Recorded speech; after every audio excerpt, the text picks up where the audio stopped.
What's going on, YouTube, man? Getting on here early this morning, man. This is the first time I'm doing a early morning live, man. I want to see how many people jump in here today.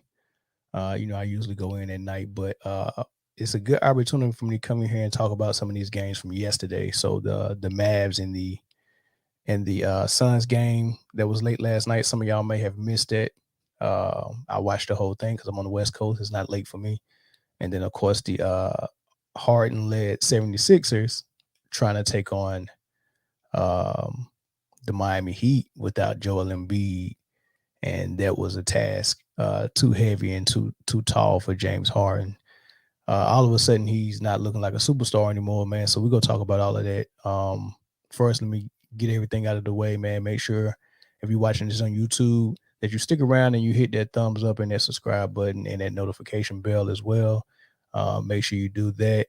We definitely need you to comment as well. So we need that sub, we need that thumbs up, and we need those comments, man, so we can actively, have these discussions and create a community around, talking sports and all that stuff, man. And then I want to shout out the Sports Cave. That's he's sponsoring this video. Make sure you check them out. I'll leave the link in the description to their website.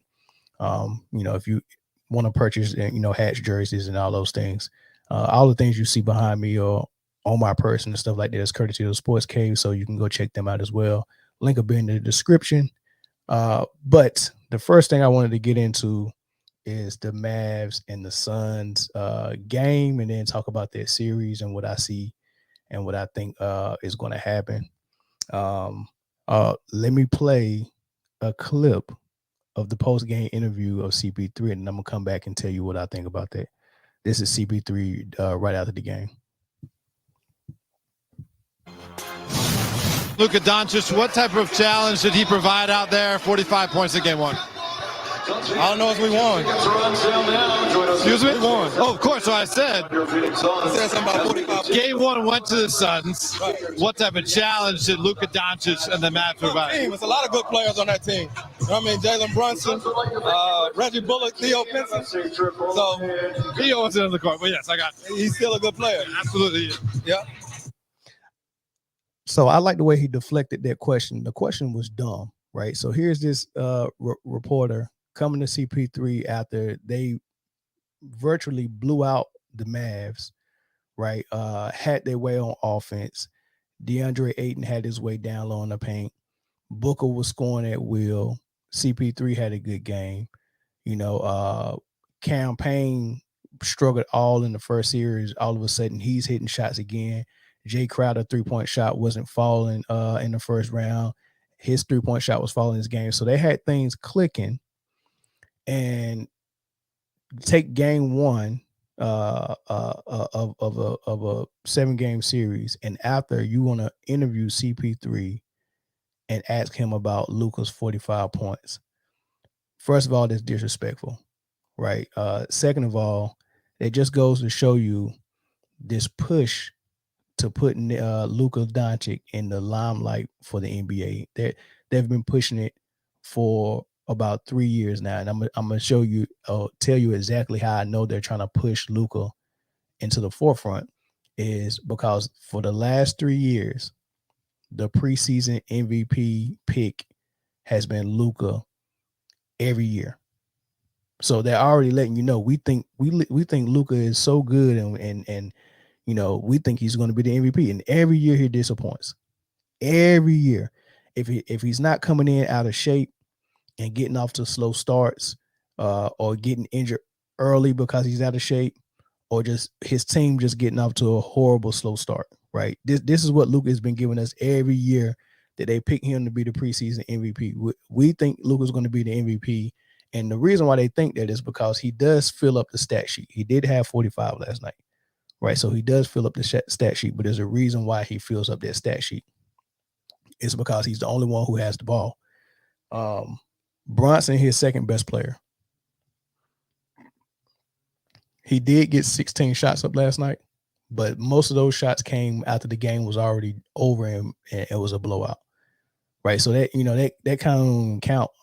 We blow you out, it gets late, in the second half and we kind of take our foot off the gas and all of a sudden you're trying to, continue to fill your stat sheet. That's pretty much what the Mavs did. That's what Luka did as well. All those 45 points wasn't points that counted. I mean, I seen him get uncontested dunks, drive to the rim, and getting dunks. That just let me know Phoenix was like, the game is over. Let's just run this clock out.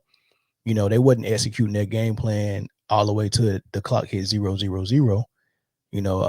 They executed a game plan probably till it was like 7 minutes left in the fourth quarter, and then they kind of let their foot off the gas, right? So, this is what Luka Doncic showed us last night on offense. They spread the floor. They had Maxi Kleber out there. They didn't even play Dinwiddie that much. So they had Luka with the ball, Bronson, who was a pure point guard and showed that he could lead a team when Luka was out for the first half with the calf strain. He was out for the first series with the calf strain, and Bronson showed us that too many jump shots. Somebody said too many jump shots for sure. And I don't know if your comments are correct about Dallas. Keep your eye on those guys. Nah, Marvin. I'm explaining to you. I'm explaining to you now. So all right, so let me backtrack. So Luka and the Mavs play Utah in the first round. Before the series started, Luka strained his calf and had to miss the first two games. Or maybe the first three. Was it the first two? He missed the first two games. Those first two games against Utah is a good opponent. Their team kind of self-destructed a little bit, but they're a good team. They're a good opponent, right? Brunson, which I knew had the capability to play some real good ball, but everybody didn't know that because when you're playing with Luka that always has the ball, you're limited in what you can do, right? You're limited to being an off-ball player unless Luka decides he's going to go sit down. Then you can do a little something. But even then, I mean, that's very limited. But what Bronson showed us against Utah, he put up 30, 40-point games, games like that. And he won 2 games as the team's best player against Utah. He lost 1 game, right? Luka comes back and he wins 2 games as the Mavs best player. So Bronson won 2 games, Luka won 2 games. So what Bronson is showing you is that I could be a focal point, or I could be a shot creator for myself and others. We don't have to have Luka do it all the time for 4 quarters. We don't have to have Luka have the rock for 20 out of the 24 seconds on the shot clock. So so that's what Bronson showed me. So we can't use the excuse that Luka doesn't have help and he has to be that ball dominant. Luka was coming down, he'd get a high screen and he'll try to get to the hole. And if he can get to the hole, he'll get his shot. And if he can't get to the hole, he'll pass it out to a shooter. All his players are at the 3-point line just waiting for a pass to shoot, except the person that's setting the screen for him. That's their offense. So if he gets the initial screen, if he finds a lane that he can drive in to either draw the defense or he can drive in for his own shot, he'll do it. If he doesn't, he'll swing the ball back out and jump right back out to the top of the key, and they give it right back to him. And then he'll do the same thing over again until he can get the shot. That's their offense. That's not a complete player to me. Not one time did Luka get off the ball and let his pure point guard in Bronson run the show, and Luka play off the ball. Luka could have ran off screens, catch and shoot. Luka could have went in the high post like Dirk. He could have went in the low post. He could have did so many things to score. He really should learn how to play off the ball, and that's going to make his team that much more unguardable.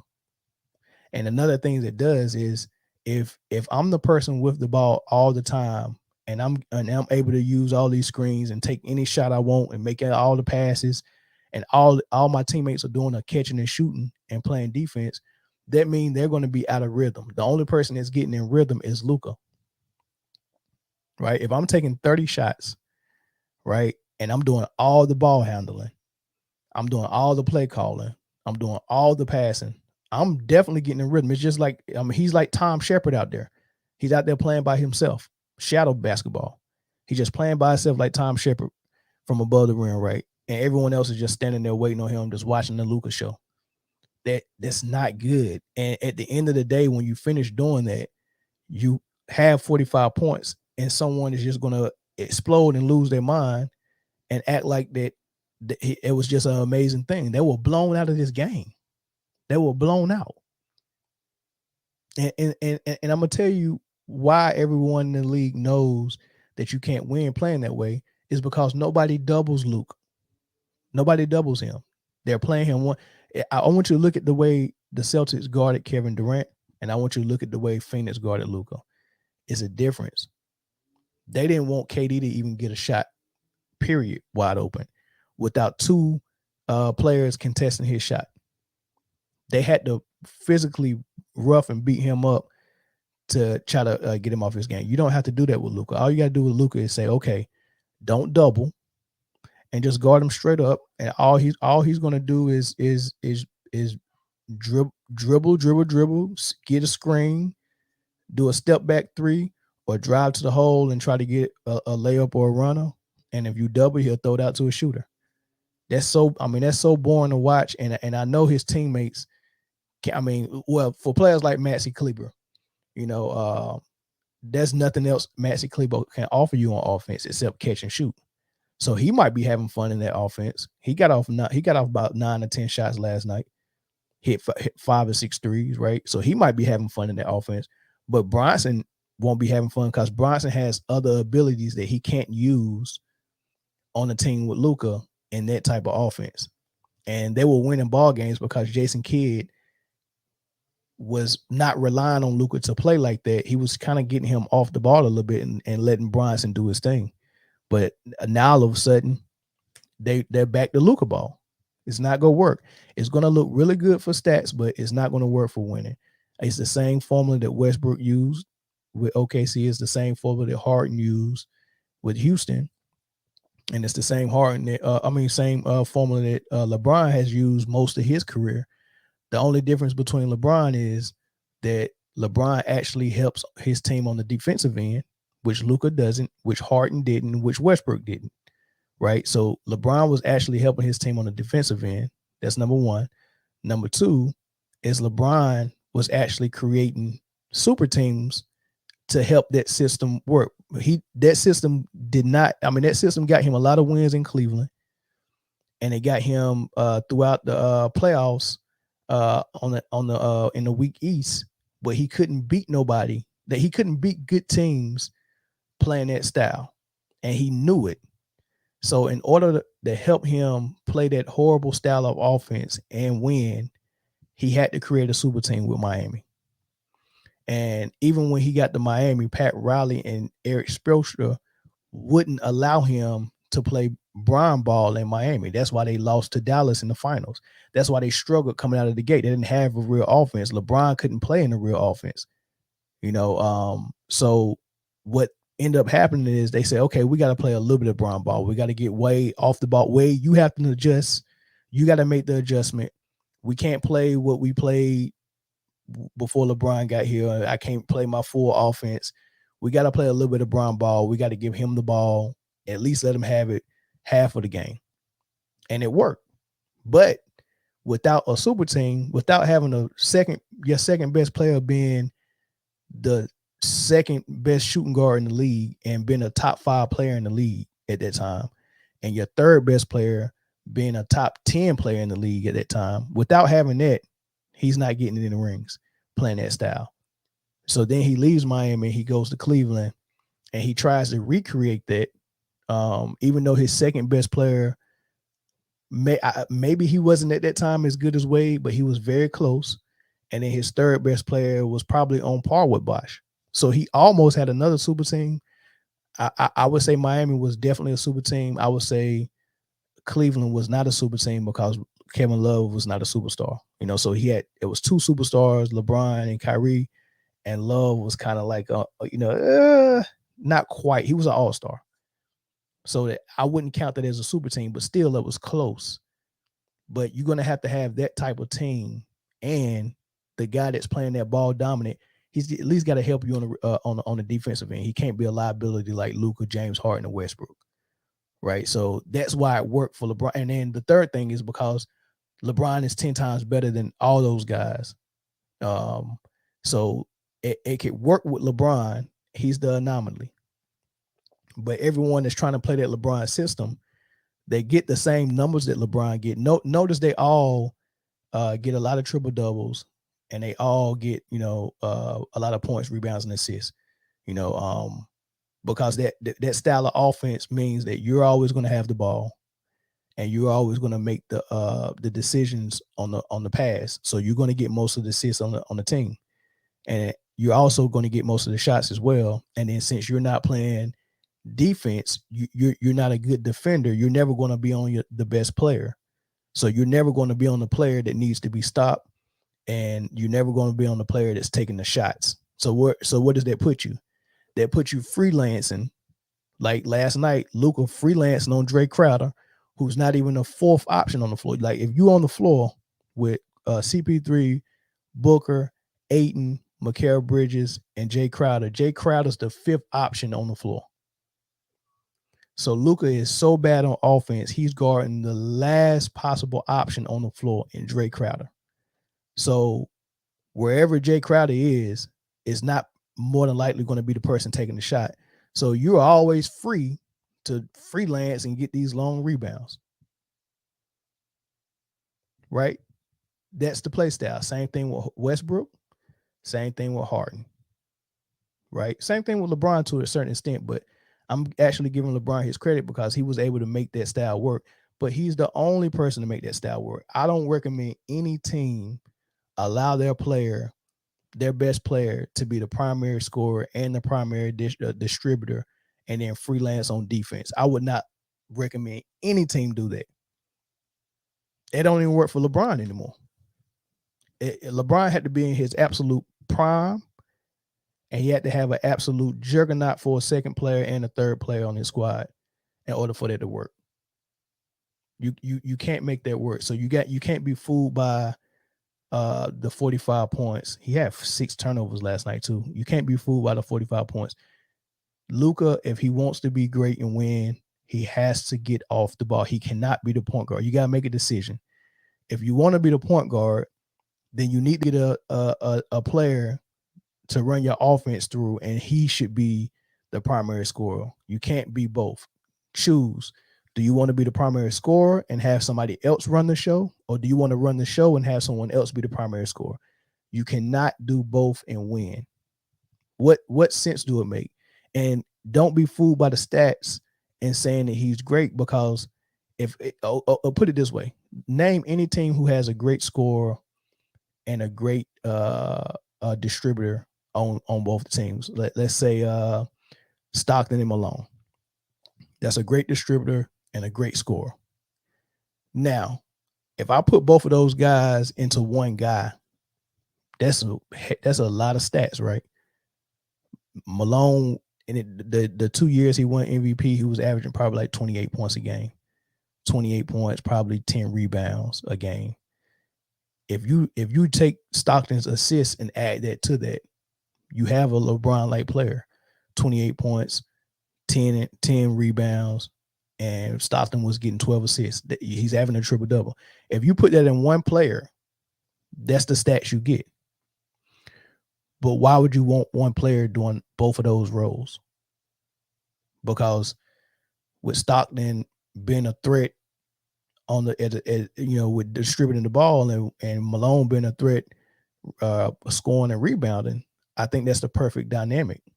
You got two players doing one of the things. But when you have one player doing both things, that's problematic, because that's a single point of failure. That means that player can never get hurt. That player can never go sit down, right? And if that player has an off night, your team have an off night. Or you putting the pressure on players that you consider not to be as good as your best player to be so locked in that as soon as he have an off night, you have to have a on night. Like, look how much pressure you're putting on a player that you supposed to consider not as good as the best player. The person that makes the most adjustment on the team should be your best player. And the perfect example for that is Michael Jordan. He used to play that style before Phil Jackson showed up, where he was the point guard and he was the primary distributor and the primary scorer. Horrible basketball. But Michael Jordan's numbers was through the roof. I think when he was playing that way, I think he averaged 33, 7, and 7. And then I want to say it was 1 year where he was playing point guard for a total of 11 straight games where he was averaging 35, 11, and 11 for like 11 games straight. Like the numbers would have been through the roof for Jordan, but he would have had less rings. Right. So when Phil Jackson showed up, he said, look, this triangle offense is going to allow you to still get your points, but it's going to open up that role for someone else to be a distributor. And now that Scottie Pippen being born, we get to find out how good Scottie Pippen was because we gave somebody other than Jordan the ball. Right. Luka has to do that. It's not going to work. Let me get to some of these comments. Yeah, Bliss. Yeah, he was out there playing, looking for Nutso. Hey, he was out there. Tom Shepard playing Nutso by himself. It was just Luka by himself. Everybody else watch Luka and Nutso go 1-on-1. That's pretty much what it is. I really want y'all, when y'all watch these games, man, just watch that offense that Luka is running. He's supposed to get 45 because nobody else is playing but him. He's out there by himself. And it's not because they're not good. It's because you can't be good if I can't never get the ball. If all I'm doing is catching and shooting, and then you telling me I got to guard the best players because my best player on my team can't guard nobody. Come on, man. Like you can't do that, man. Yeah. Yep. From above the rim. Yep.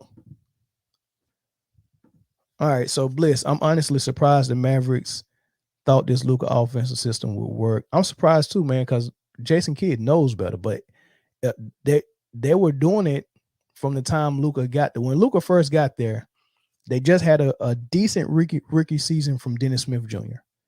Dennis Smith Jr. had a decent rookie season. I thought he would have been better coming out of NC State, but it took him a while to kind of get used to the NBA game. But and plus Dallas wasn't that good, But I saw some promise from him, right?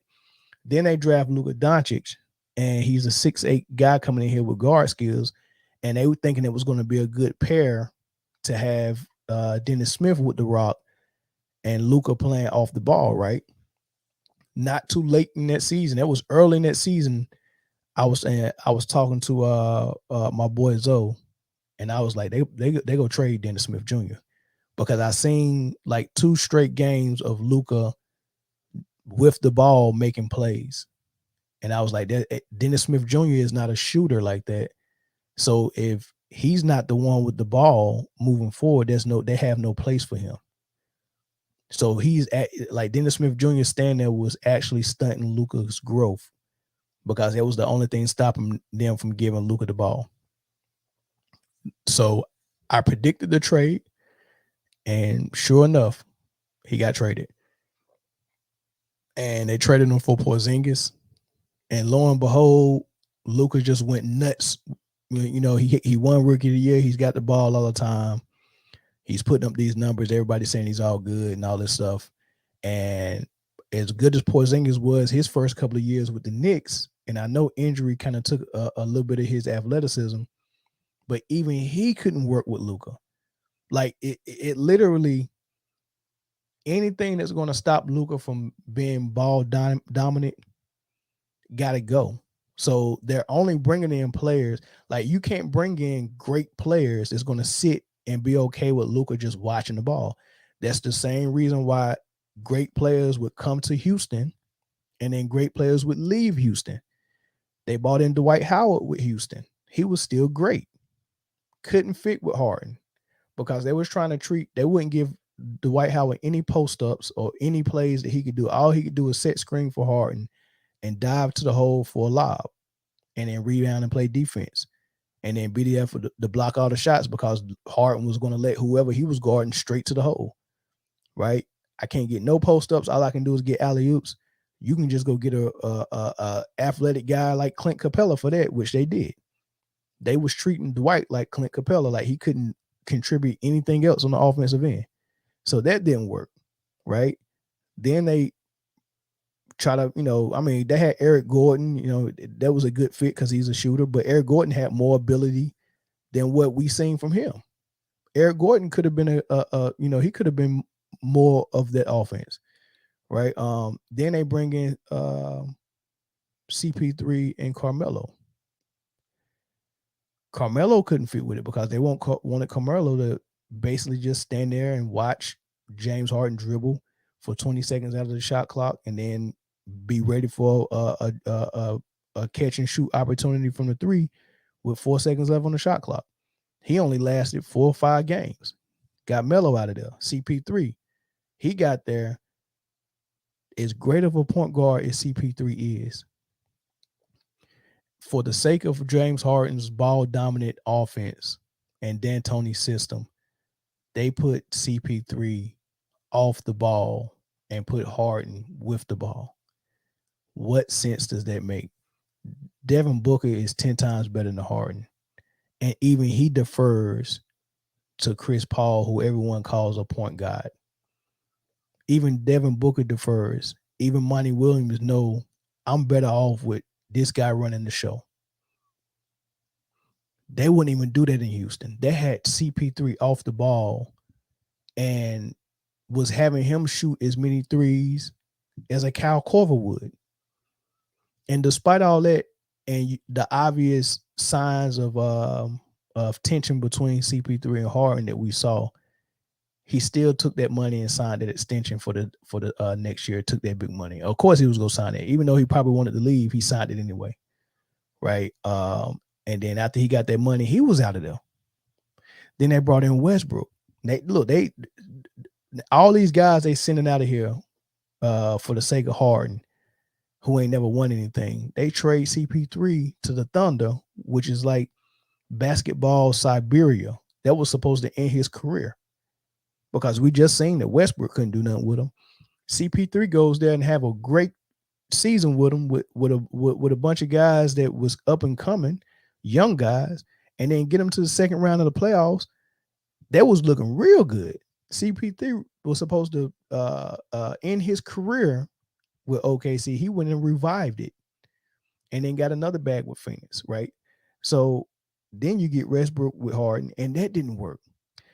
It was so bad that Westbrook couldn't play off the ball like CP3 could and be a shooter. So they said, okay, well, maybe we just need to trade all our big men. They got rid of Clint Capella, trade our big men and just go small. The biggest guy was PJ Tucker. We're going to have PJ Tucker at center for the rest of the season so we can have the paint wide open for Westbrook and Harden.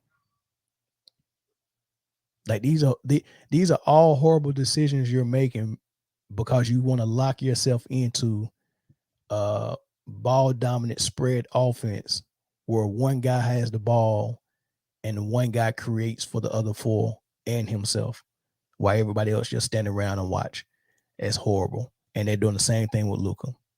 We seen it fail with Westbrook. We seen it fail with Harden. And now the Mavs are doing the same exact thing. Jason Kidd's got to fix that. And the crazy thing about it is look at all the people. It's the same thing that's happened in Houston with Harden that's going on with Luka.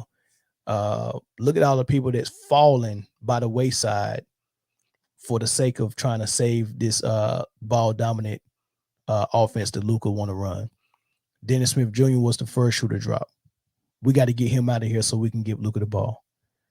Then you got Dennis Smith Jr. there, and you got other players that came in who could create. Like we seen Trey Burke come in. Well, as a matter of fact, while Trey Burke was in New York, everybody was calling him Baby Iverson. And this dude, I mean, he could play, he could shoot, he could create, he could do all these things. They tried him with Luka, couldn't even get him going because he never had the ball. So Trey Burke didn't work. Rick Carlisle is a Hall of Fame coach who coached Dirk many a years, got a ring for the Mavs, got another finals appearance. Like this is not a coach that you can just throw away. They got rid of him because of Luka. Don Nelson, the GM, got rid of him because of Luka. Porzingis got rid of him because of Luka. Bronson go be the next person to go because all these players and coaches and GMs just falling by the wayside.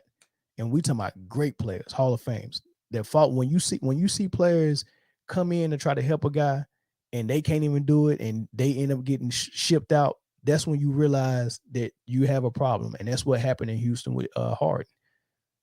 CP3, Westbrook, Carmelo, Dwight, Clint Capella, Kevin McHale as a coach, they all just get discarded because you're trying to appease this one guy, because this one guy can't adjust to another play style.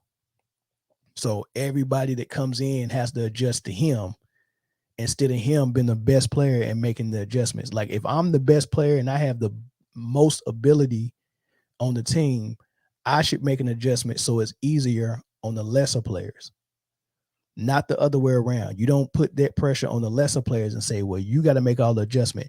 I know only thing you're good at is dribble drive, but now you have to learn how to be a catch and shoot player. And it's the same thing that happened with LeBron to a certain extent. Rondo, great point guard. He plays with LeBron. He's got to learn how to catch and shoot because no one wants to take the ball out of LeBron's hands, Harden's hands, Westbrook's hands, or Luka's hands. And that's exactly what needs to happen. They need to take the ball out of the hand and force them to learn how to play other parts of the basketball floor. You just can't get good at having the ball in your hand. That's the first thing we get good at. As soon as we find out we're better than everybody, if you can go to any playground right now in the park, the best player is going to have the ball in his hand, dribbling your head out and scoring. That's the first thing we learn. Give me the ball, I'm going to make it happen, right? But when a player grows and matures, you start to see that they can affect the game off the ball as well. I want you to watch Steph Curry without the ball. Would we know how good Jordan Poole is if Steph had to have the ball all the time? Steph got he's got 2 different A+ games that he can pull out, and one of them is something that made Reggie Miller a Hall of Famer. Reggie Miller wasn't spectacular with the ball, but without the ball, Reggie Miller would run through those screens. He would catch and shoot, right? He would go find a spot during a fast break, spread the floor for you. Like without the ball, Reggie Miller was probably the best we've seen. Same with Rip Hamilton without the ball. Most his damage was done at the mid-range, though. They would run him off screens, but his catch and shoots would be inside the three-point line. They would run Reggie Miller off screens. His catch and shoots would be at the three-point line. Well, that made Rip Hamilton an all-star and got him a ring. That made Reggie Miller a Hall of Famer, and with a finals appearance, 2 finals appearances, I think, and and a lot of playoff battles. That's just the off-the-ball game. Steph Curry has that. And Ray Allen, he had it with later in his career. He was just a catch and shoot, right? Even though he had more ability than that, but he reduced himself to a catch and shoot. Like these guys made Hall of Fame careers off being a catch and shoot player. Well, Steph has that in his repertoire, and he does it at the level of a Hall of Famer. But Steph also has the on the ball game in his repertoire as a scorer. He can get to the hole. He's got a layup package out this world. He can give you the runner, right? He can stop and pop. Like he can do it. He can dribble. He can do all that with the ball and get his own shot off. He can do all that with the ball and pass it beautifully. And then he can give someone else the ball like Draymond and go stand over there in the corner and spread the floor or run off screens and make 2 people guard him coming off that screen because he's that deadly as a shooter. And that creates even more offense. I can't tell you how many times someone would run Steph Curry off a screen and then both guys would be paying attention to him, and the guy setting the screen would just cut and get a wide open layup from a top of the key pass from Draymond. That's called being effective off the ball as well. The only thing Luka is doing is having the ball in his hands and getting a screen and trying to create that way. That's not going to do it. that's not going to do it. If he doesn't, and it can be done. It can be done. Look, you just have to study guys that have your similar skill set and your similar body type, and watch them and adopt that to your game. And the perfect person for Luka to watch is Paul Pierce. They both about 6'8". They both got that little chubby body. They're not the fastest guy on the court, but they move methodically and they got good footwork. You know what I'm saying? And they can post up, they can get to that spot and rise up. They can do so many things kind of similar. And I think that's someone that's smart for Luka to watch. Right. I think that's somebody for Luka to watch, because Paul Pierce let Rondo handle the rock. Paul Pierce was off the ball. Right. But every now and then when they needed a bucket, Paul Pierce was good enough to say, okay, give me the ball. I'm about to get us a bucket. But what you do is you make it that much harder for your team to be guarded when you got somebody like Rondo, who's a good point guard, who can push the floor on the break, who can find you on catch and shoots. He can find Ray Allen on catch and shoots. He can do screen and roll with Garnett. And then all of a sudden, if he go to the bench, now it's my turn as Paul Pierce. I can be the guy with the ball. And I'm going to take over this quarter. Rondo's on the bench. We ran our offense, right? Rondo got all four guys involved, including himself as a point guard. We ran our offense.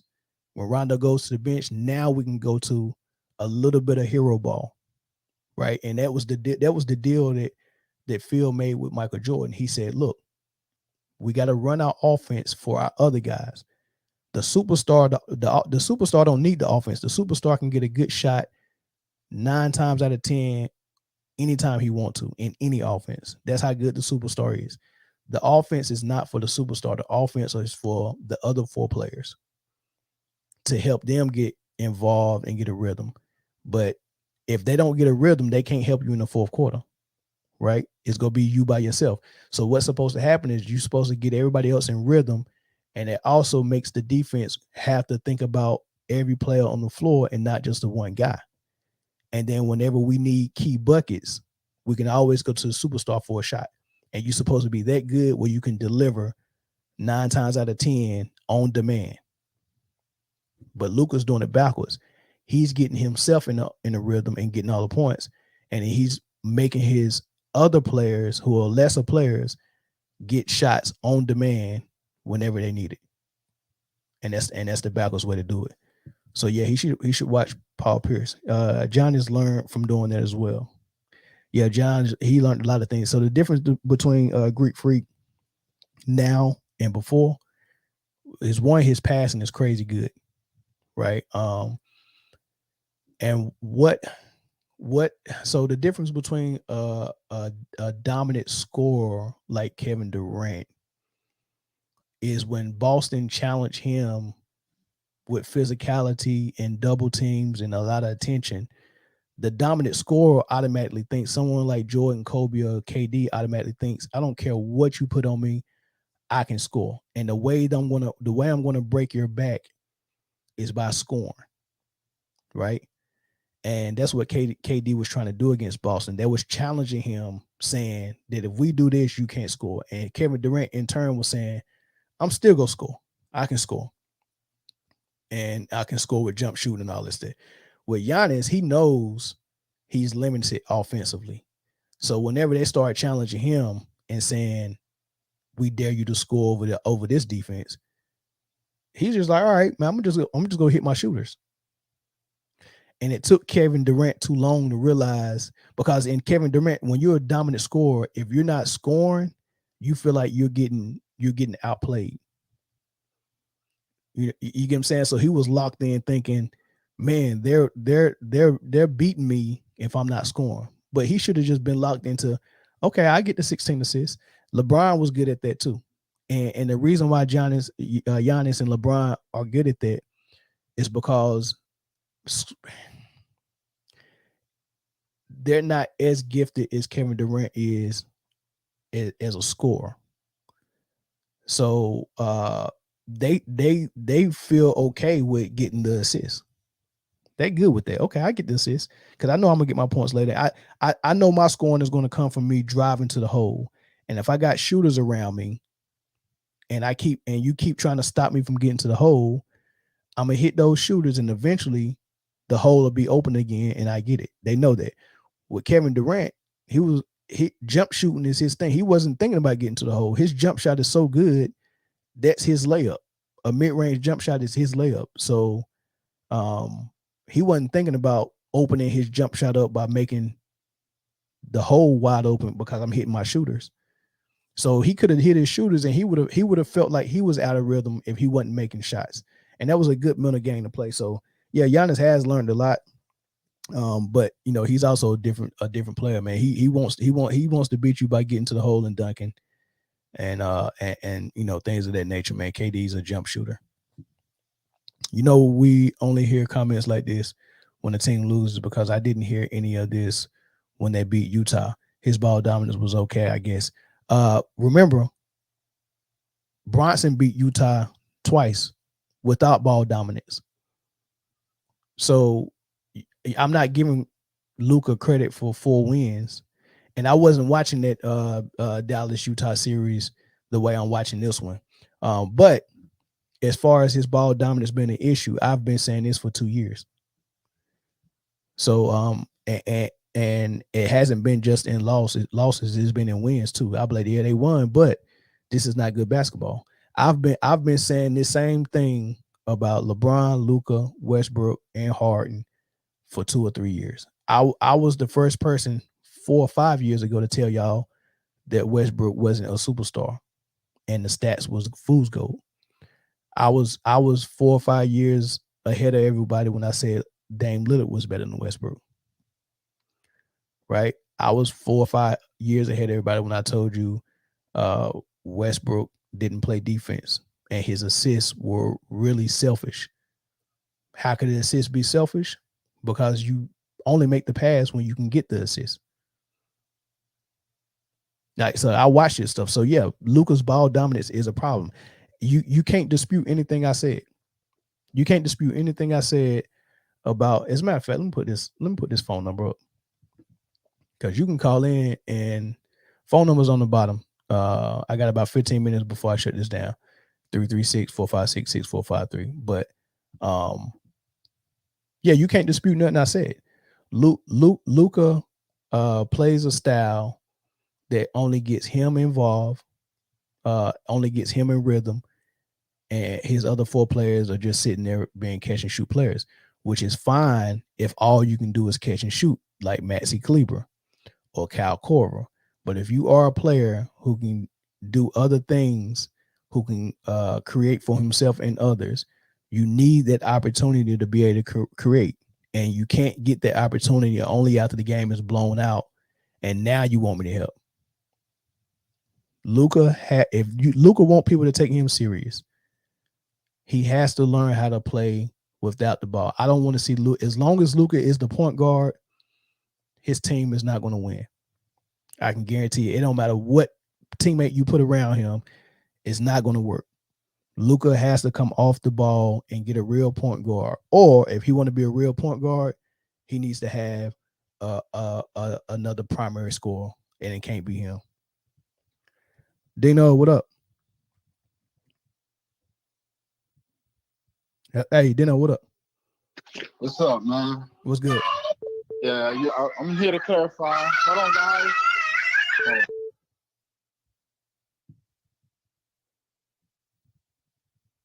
Yeah, you can hear me? Yeah, I can hear you now. Yeah, my bad, man. I got the kids with me. But, yeah, I'm here to clarify, man. You've been saying this for some time now, especially the Westbrook thing. Facts. I remember you being one of the first people to tell me to actually watch the game, and don't fall into the hype. Facts. Yeah. The numbers will fool you, and people that didn't watch the game go get up and see 45 points, and they go be like, man, Luka need help. But when you watch the game, you realize you can't help. Like Luka is the guy that's in the pool drowning, and the life is like 6 life rafts around him, and he's pushing all of them away. That's the type of offense he's playing. That's exactly what he's doing. Kenny, what's up, man? Oh yeah, I agree with that, man. I agree with that because the way that I feel, I think really the offense should be ran around Bronson. You know, because Bronson's He's a true ball handler. like, yeah, he's a ball handler. And then at the end of the day, he's gonna attack the basket. Yeah. At the end of the day, everybody who attacks the basket is gonna win the game. You know, because the thing is, the jump shot is gonna be there sometimes. You know, maybe like it might, like you might have it there, but if somebody goes to the basket all the time, that's a sure win. This is my boy Ken. Yeah. What's good, Ken? How you living, man? What's down? Who this is? Dino. What's down, baby? What's up, my boy? Y'all having a family reunion. I'm about to call you offline. I'm about to call him offline. Talk to my boy one time. Yeah. So look. I got a comment right here on screen. Is from Marvin. He said Luka does not have a big man to distribute to. That's why he's dominating the ball so much, Mel. I'm saying that had KP with Cauley Stein coming off the bench. What do you mean? Look, you listen. You can't. When he had KP, they didn't want KP in down low in the post. That's why Rick Carlisle got fired. Him and Luka was having issues. Porzingis. Look, that same tape that Odell Beckham Jr. Did on Baker Mayfield. Somebody had did that tape after the playoffs last year of Porzingis being in the post begging for the ball. Did you see? You see when he went to Washington, he was averaging 28. Bro, right. Come on. He got back to what he was doing in New York, bro. And you can't do that with Luka. He won't. Look, listen, Marvin. I study this too much, man. I know exactly what's going on. They want him out of the paint. If you're a big man, you got to be outside the paint so Luka can do his job of trying to drive to the paint and draw a double team. It don't work like that. That's what they want. And that's why they got Maxi Kleber starting, because he just goes sit out there and shoot it. They wanted Porzingis to be Maxi Kleber. But then at the same time, whenever the team needed it, they wanted Porzingis to put up 30. Well, how am I going to put up 30 if you're not even running a play for me? Right. Yeah. Right. I agree. Yeah. I agree. Nah, because then another thing is like, why did Spencer Dinwiddie, like, why wasn't he a key part of like the whole scheme in that first game? He barely got in the game. I didn't even see him. And then when he was there, they still had Luka with the rock. Like the excuse that Luka didn't have anyone to help him distribute or play point is gone now. So now they're saying that he never had a big man. What that makes so Marvin said Porzingis was not a low post threat. They need a player like DeAndre Ayton. Luka has never had a dominant low post center. Don't this sound familiar? Don't this sound like Harden, LeBron, and Westbrook? It's the same exact excuses. Like you, yeah. I can go to any LeBron post and just erase the name LeBron and take these same excuses and just put it on the Luka post. It's the same excuses. People, man, people forget Westbrook had a young Serge Ibaka. Westbrook had a young Steven Adams. You know what I mean? Westbrook had Melo and PG-13 at the same time. Melo and PG-13 with Steven Adams. Wait, hold on. We're not about to turn this into no Westbrook hate, okay? Okay. Now we got to get the James Harden. Now you got to get the James Harden. You had a young Clint Capella. Man. Hold on, y'all. Hey, look, I'm gonna put the link. So if y'all want to join, I'm gonna put the link in the description. Y'all can join. I'm gonna clear the phone lines. Okay. Yeah, I just put it in, man. Y'all join real quick. All right. Marvin, you can join too, so you can explain that bag take. Yeah, you're right. You know, he's taking away his rhythm. I did coach. I coached youngsters, and I coached a all females team in the military too. Both championship teams, actually both undefeated too. It's neither here, neither there though.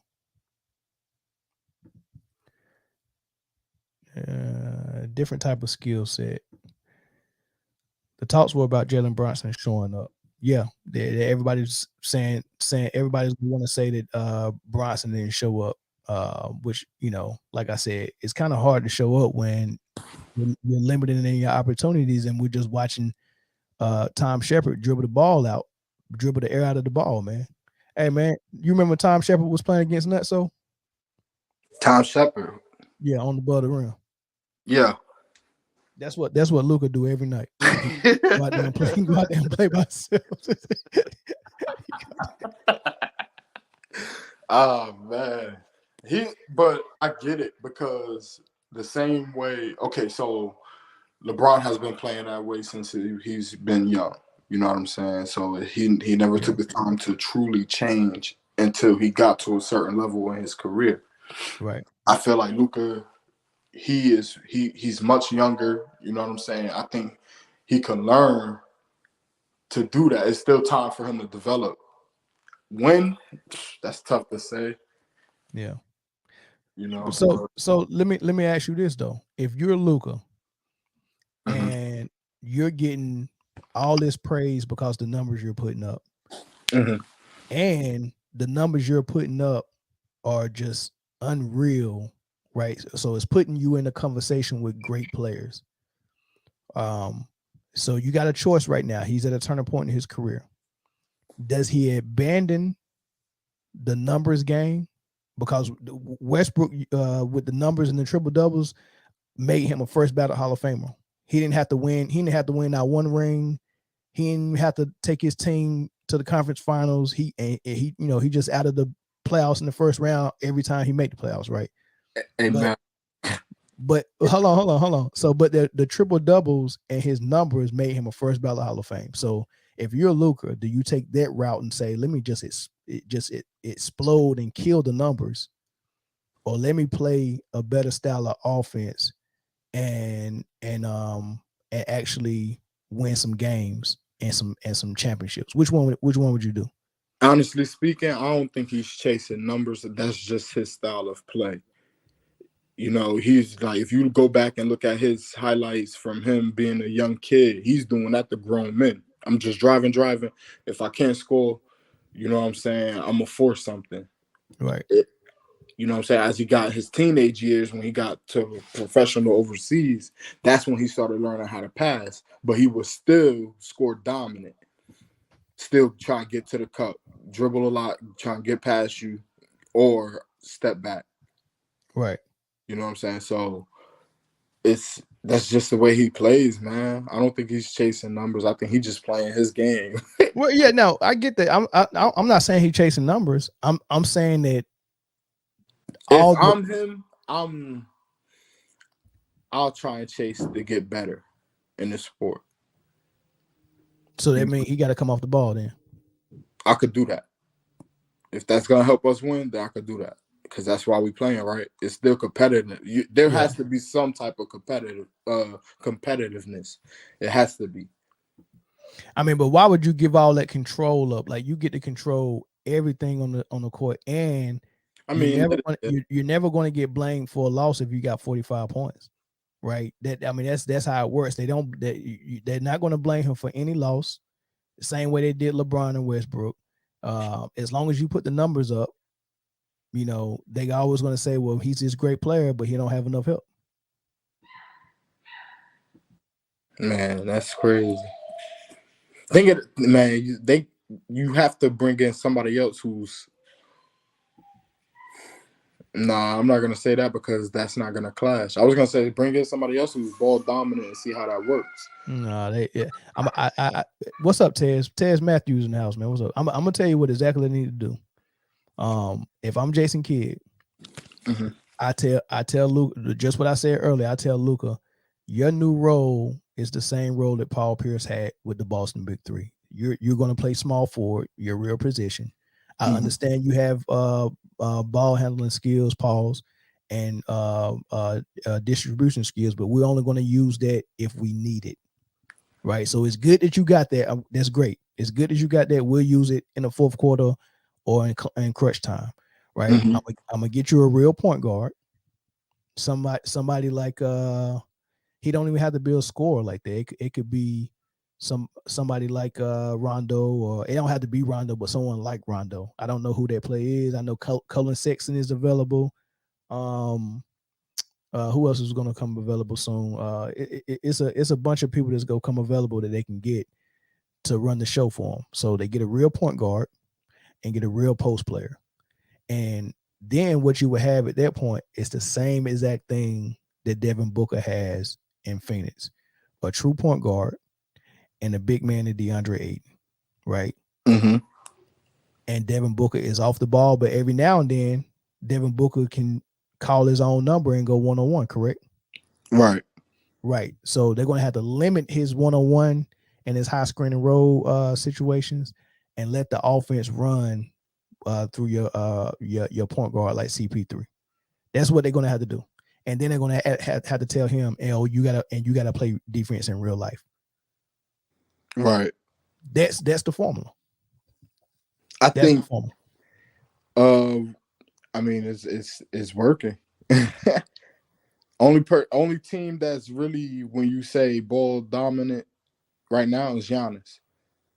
He's the only one. Because if I'm not mistaken, James Harden and Joel Embiid, they handle the rock at around the same minutes per game. If you watch them play, everybody shares the ball except Dallas, the Lakers,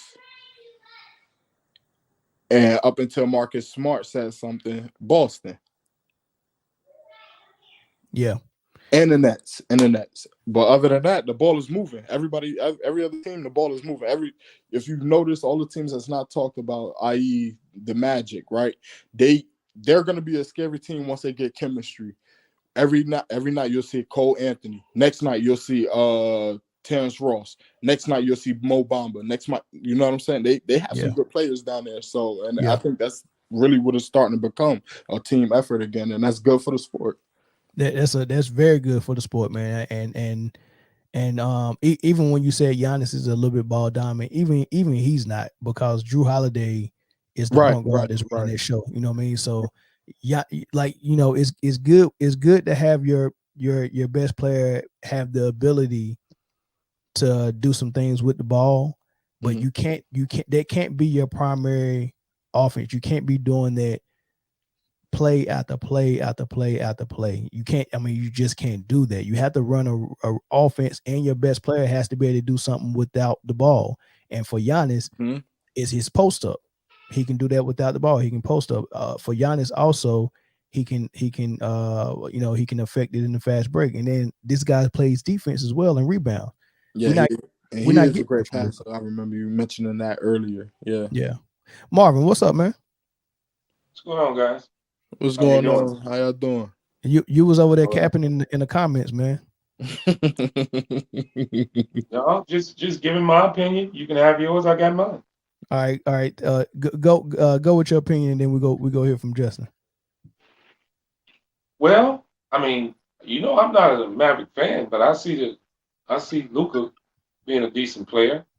I mean, I think one thing that is not mentioned when it comes to Luka is he never had a decent big man. I mean, you can do that all you want to, Mel, but the ones you talk about always had a decent big man. Chris Paul. Really? Yeah, most of them have. What decent big man? Let me tell you this.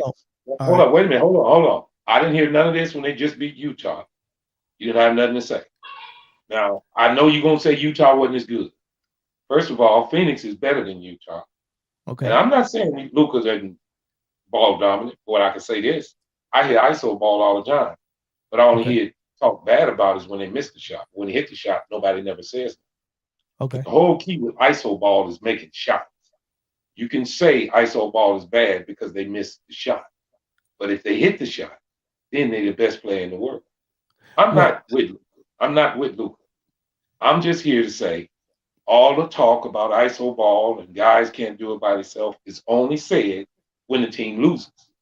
Now, if he scored 45 and they won, we wouldn't have this conversation. Okay. That's all. Justin, you want to respond before I go? I mean, it's a lot. It's a lot that I can touch on, but you might just hit it before I do. Before he goes, I just have one question.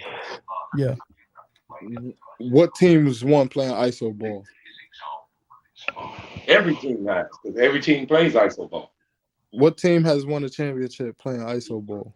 Every team has. Mamu Abdul-Rauf team with the big three. ISO ball. Like I said, so you guys are listening to other people when they say ISO ball, and you think of one player. Every team plays ISO ball. Every team. Every team, somebody on their team plays ISO ball. And you can't lie to me and say they don't. Only time you talk about is bad is when they miss the shot after pounding it in the ground 10 times. That's not true. But hold on, listen. When DeRozan, listen to this, guys. When DeRozan went on that tear for all those points and shooting that percentage, he was totally ISO ball. Nobody said nothing because he was scoring. He was totally ISO ball. Nobody said nothing because he was scoring.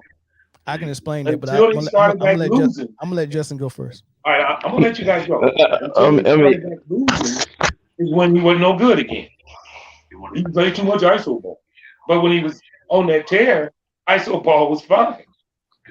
Listen, guys, if you want to keep bringing up ISO ball, then you don't know basketball, because that's what the game is. Yes, you pass the ball. Yeah, you pass the ball.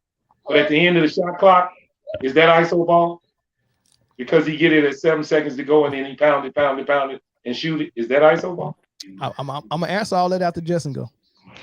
I mean, now, I think I'm gonna let you. You look like you're a little too eager to get that off because I mean, but my thing is when you say you're talking to a Heat fan, so I'm gonna crush it. Yeah, so at the end of the day, it all depends what you say ISO ball is. I get what he's saying. I get what you're saying. I really do. I get what you're saying. You're saying when a certain player is playing ISO ball, but it's a difference when basically your whole game plan is based around ISO ball. Yes, when DeRozan went off like he went off, it's different. It's a difference. Why is it? You know why it's different? Because he scored at the end of the ISO ball. No. I get like I said.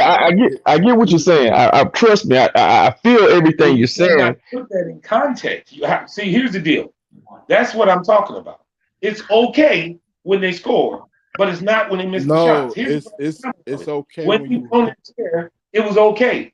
It's right okay after when he didn't hit those stats again the next game.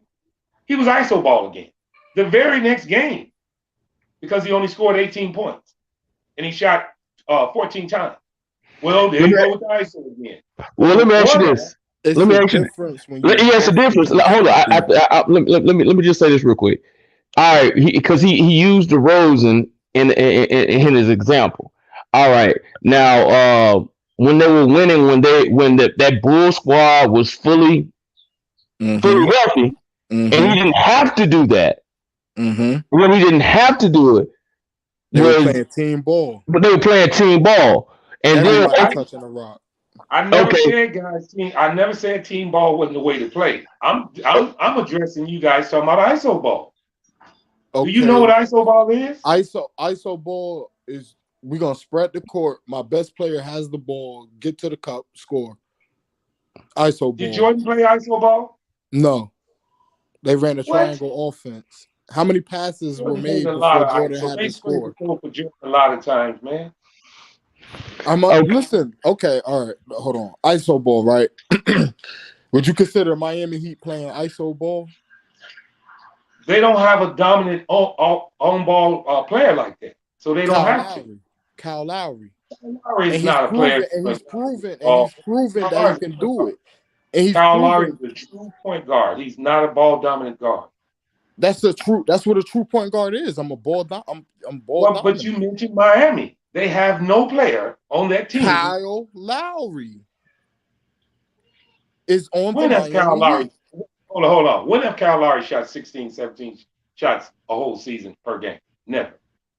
He did it when him and DeMar DeRozan. No, I would say when he was in Toronto. They kept running into LeBron. He never had 16, 17 shot attempts per game.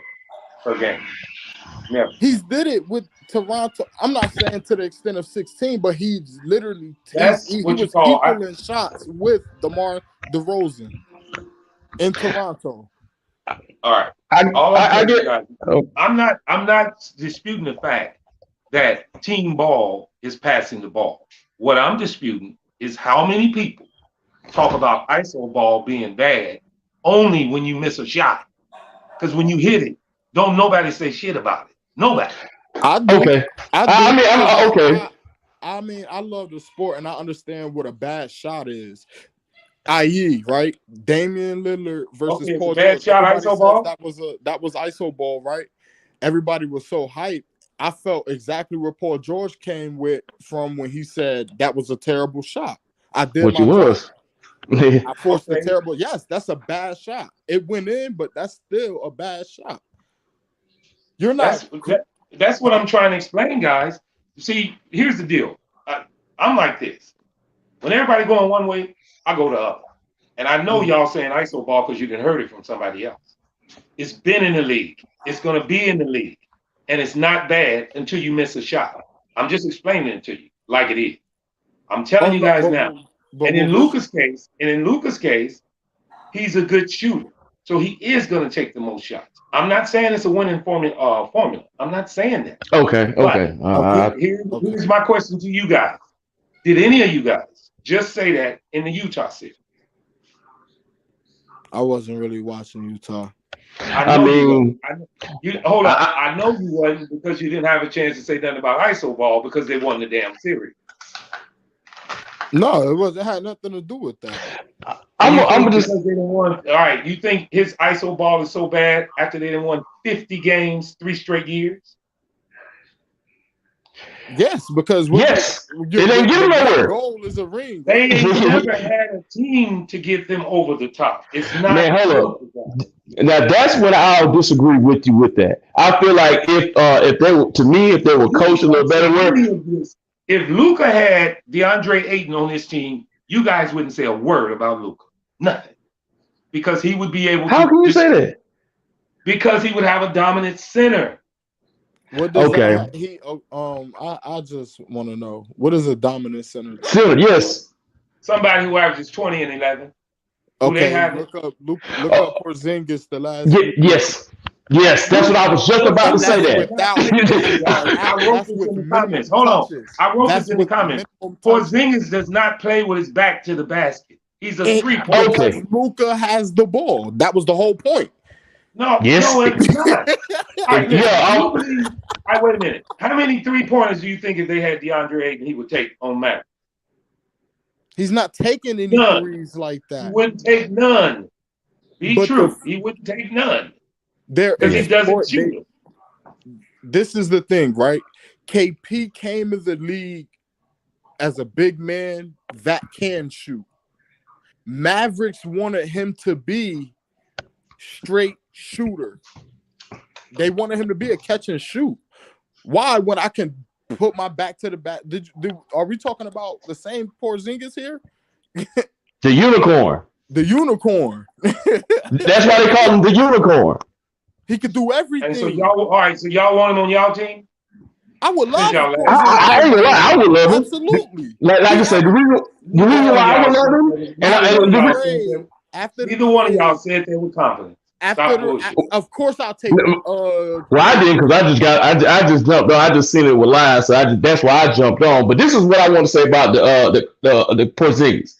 The reason why I knew immediately that wasn't going to work with Luka is because everything is evolved around Luka. Luka, to me, will not be a great star with another star because it's all about Luka. No matter what type of player you get around him, if he doesn't work with Luka and how Luka plays and how they run the plays for Luka, it's not going to work. Period. You don't know that because he ain't never had it. Good players, look, good players don't fit with that. You can't make a great player stand in the corner and dribble the ball. And, like I said, y'all talking a good game because he hasn't had this. Now, if they win the next game, you won't even have a podcast. Understand that when KP left this season, I'm telling you the truth. This season he was averaging 28 on Washington. Porzingis is not a low post threat, man. He's Why not. not? Okay, He's question 7'3". you guys this. Is He's Porzingis 7'3" the same as with a DeAndre Ayton? bag full of tricks They in the low two totally post. different players. He's And like 7'3" I asked with a him, bag full of they talk tricks, about Mark. Porzingis, but He's neither a one of them was taller on Dirk. Porzingis on their Like, team. How is he not a low post threat, man? He can score down there. He was doing just fine in New York in the low post. killing people. Mel, your team is the Lakers. How many times have you pushed to get Porzingis on your team? You talking a good game. I don't have no team. My team ain't the Lakers. He said Well, who is your hypothetical. team? Who is your team? Huh? I don't have Who is one. your team? I don't have one. Oh, I thought you were a Laker fan. Well, I'm just telling you this. Out of all three of y'all, neither one of y'all would push to get I Porzingis would on your take team. KP. I would take I it. would It depends on. definitely take KP. Well, see, I Talking can say that this. I'm bringing it up now, but it ain't been not one time that you was saying, man, we need to go get Porzingis. And you know I'm There not you go lying. out. I was hoping for him before he went to Dallas. Okay, y'all talking good. I'm gonna say this, and I'm gonna let y'all have it. Dallas win the next game. Mel don't do a show. Y'all shut up. Be real quiet. How about that? And I bet that. Look, Marvin, you can't dispute what I'm saying. It's not good offense to pound the ball for 20 seconds out of the shot clock for 4 quarters. Now, when you mentioned DeRozan and these other guys playing iso ball, yes, iso ball is part of offense when you have great players who can get their own shot. But you're supposed to apportion it and put that part of their game on the shelf into when you really need it. That's what. Right. Yes. Right, because you're supposed to run the offense. You're supposed to run the offense for the other 4 guys. Your superstar, the offense is not built for the superstar. The offense is built for the other guys to get them easy shots, because the other guys have to help the superstar not get doubled and triple teamed all the time, right? So you have to have an offense in place to get easy shots for the others, because my superstar can get a shot whenever he wants, right? I understand. So when you come out, every team is running an offense and getting shots for everybody, and then when your superstar is supposed to fill his way in and take over when he needs to. Now, if our regular offense is running and we got a 15-point lead, then everything's working fine. But if the game is close in the fourth, I'm going to my superstar, because that's the one who got ice water in his veins. That's the one who can get a shot anytime he wants to. That's the one that's going to get the benefit of the whistle if he gets hit hard, and all of those things. That's good basketball. But what Luka is doing, it's not. I'm glad somebody else see it that way. Did he do it in the last series against Utah? I seen Brunson win 2 games when everyone thought the Mavs weren't supposed to win. Luka missed the first 2 games. Brunson won 2 games. If it wasn't for Brunson, they would be down 0-2 to Utah when Luka came back, and they wouldn't have run that series. No, I know. I believe that. Brunson won that series by playing offense, because Brunson was getting coached by Jason Kidd, and the team was getting coached, and the team was running the offense. Now they're running Luka ball. And also they're playing Utah. They're playing Utah in the playoffs. I heard you say something about Brunson in the last game. Yeah, he had 16 shots, but they went in jump time. He shot 3 times in the fourth and 4 times in the third. They weren't jump time. That's half his shots, bro. Well, that's half and half. So what's wrong? That's actually more than half. So the game was blown. The game was blown out in the second quarter. He shot 4 times in the fourth. Was he gunning? No. What I'm saying is the game was blown out. So that means he was all right. So, but what I'm saying is he took 16 shots. He didn't take 10 of them in the fourth. Luka took 30. I know he took 30. He's the best player on the your point. I'm a Bull fan. DeRozan is going to take the most shots every game. Okay, well, he can't be the point guard then. Bronson is their point. Wait. He can be the point. Long as the other guys are hitting their shots, he can be the point guard. Bronson. I mean, Marvin, listen to what I'm saying. If your best player is your best scorer, why is he also your point guard? If you have a point guard, that's your second best player. Like, you have to let Bronson. No, you got to choose. You got to pick one. No, is that Luka's fault or the coach's fault? It's Luka's fault because he hasn't adapted his game to be able to be off the ball. You have to choose one. You had to What do you choose one. mean? Be the primary scorer or be the point guard. Which one you gonna be? Wait a minute. You telling me if he gets the ball and bring it up, that's his decision, not Jason Kidd's? That's the coach's fault, Mel. What I'm telling you is that's the only way Luka can be Luka if he's just doing everything and being Tom Shepard. Now you just The speculating. Tom Shepard offense is not going to win you a championship, and ain't even going to win you this second round. You are totally speculating if you say that's all. Can I ask this question then? So was his last coach a bad coach? No, I didn't say Jason Kidd was a bad coach. I said the coaching decisions are his, not Luka's. It's the same decisions Rick Carlisle was making, and the only common denominator If is the coach tells you to do something, then you're going to do it. If the coach say Luka bring it up, he's going to bring it up. Rick Carlisle tried that and got fired. He tried to get Luka to play a different I'm style and got asking you, fired. is that Luka's fault? That's not. Yes. That's the coach. Yes. How is that his fault? Because the coach told him to bring it up. Well, guess what? Let's since we disagree on whose fault it is, I don't want to say it's anyone's fault. Let's just say this: it's not good basketball for your best player to be your primary scorer and your primary distributor. You have to choose one, right? Now that's true. Especially when you have a capable point guard in Brunson. Why are you making a pure point guard play off the ball? You remember my statement I just told you guys a minute ago? If Dallas wins the next game, you won't make a podcast and they'll shut up. And I'm telling y'all the truth. Nah, I mean that's just how I truly feel about Luka. I truly feel that about Luka too. I just think y'all grading him wrong. Y'all putting him under the scope because they lost one game. That's what I'm talking. No. I told you, Marvin. I've been saying this for 3 years. It didn't have anything to do with the loss. It don't have anything to do with the loss, Marvin. All right, wait. The Mavs have not had a complete team in those 3 years you're talking about, and you know that. Well, anytime you starting with a Dwight Powell at center, you know your expectations are not world championship. You know that. Really?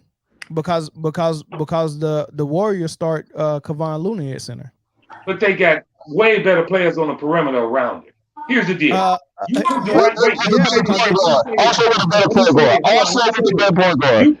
put Aiden on the Mavericks and you put Dwight Powell on Phoenix, and the Mavericks are better. Are you serious? So if you put Aiden on the Mavericks, you do know what in that offense you do know where he's going to be at, right? Yep. He's got a low post game. 3-point line. He's going to be at the 3-point line. He's going to be at the 3-point line. He don't shoot threes, Mel. You speculating about what Porzingis did. That's what he does. No, that's not what he does. Listen, how many 3-pointers a year does Aiden take? Per game. That's not his game, though. He didn't even have that in his game. So why is he saying he's going to be at the 3-point line then? Because the whole thing is built around Luka. It's all about Luka's going to have the ball. I'm going to dribble, or you're going to set me this high screen. I'm either going to take a bad shot or I'm going to miss. Period. That's y'all talking like this. I just heard a bunch of y'all talking like this about Boston against Milwaukee, and now y'all all shut up. One game, and I can't hear you no damn more. I'm gonna tell you this. You keep talking. And I didn't say you, Mel. I didn't say you. Let me finish. I ain't saying that. I heard a bunch of guys just talk about how good Boston was and what they was gonna do to Milwaukee in game 1. I'm not with Milwaukee either, but I told them Milwaukee is not Brooklyn, and Brooklyn was a bad matchup for Boston, and Boston got all the damn calls. They didn't get all the calls. They're playing against Milwaukee now, and all the Boston fans who was talking that noise have shut up. Now they are saying we'll wait to game 2. Well, yeah, we gotta wait to game 2. But same thing in Dallas. If Luka has 45 points in game 2 and they win, and he shoot 30 times, y'all ain't gonna say a damn word. Period. If they bad shots, you know I'm coming straight to you. I'm not a Maverick fan. I'm gonna at you every time you take a bad shot. I'm just telling you, all y'all do is talk about something when a team lose, but when they win, you hide under the bed. It ain't got nothing to do with winning. Let me ask you a question about the Mavs and this big man dilemma you say they got. Did you know Maxi Kleber had a clause in his contract that the more rebounds he get, the less opportunity he got to get his bonus. So basically, what they're saying is they didn't want him in the paint. They had a rebound clause in his contract that said that the more minutes you play, if you getting rebounds while you're playing, you're not going to get your bonus. He had to not be getting rebound. So I said it to say this: it's purposely for the big men for the Mavs to be shooters and to be outside the paint, because Luka, this is his primary objective in offense. Set me a screen because I'm too fat and slow to blow by someone without a screen. So set me a screen so I can get you on my hip, and I'm going to use my big, wide, fat body to get in front of you, get my shoulders ahead of you, and drive to the hole, right? In order for me to do that, I need to have no one down low in the paint, because I can't threaten you with a layup if my center is sitting down there trying to post up. So whoever that center is either going to be at the three-point line waiting for a three or setting the screen. Nobody's in the paint in high screen and roll offenses. You can't have that. So like if DeAndre Ayton was on the Mavericks, they would have him either setting the screen or he would be at the three-point line like Maxi Kleber. They would not give the ball to him in a post. That's not the offense Luka run. As long as Luka is going to be the point guard, the Mavs are going to be trash. That is not Luka's fault. That is a coaching decision, and it's a bad philosophy. Period. You can't tell you can't tell me two coaches in a row has that offense, because I seen J Kidd offense and that's not it. I seen J Kidd's offense in LA, I seen it in Brooklyn, and I seen it in Dallas before Luka got there. Oh, not you Dallas, but in Milwaukee. So I'm not a Maverick fan. I don't watch him like that. But you just said that's their philosophy. So obviously they don't want to sit down. Philosophy. That's Luka's philosophy. You said Luka's philosophy when the coach calls the plays. What are you talking about? Because that's the only way he plays. That's his only style of basketball. If you ask me, that I feel like that's just bad philosophy. If your organization or coaching staff is believing that, then you will never win. It's their fault, not Luka's. Y'all blaming the wrong person.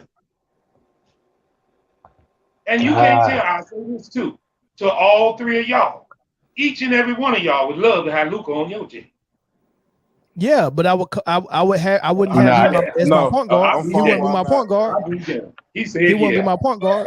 I'm from where I'm at. Okay. All right. Okay. And that means you a coach. You know what to do. That's not Luka's fault. Marvin, we got to stop saying that. We know that who the most expendable person in that equation is the coach. So if you're a superstar, just look at David Black in Cleveland. When David Black tried to make LeBron run a different offense other than the LeBron system, he got David Black fired, and Ty Lue came in and let him do it. You have to give and take with your superstar. You can't be.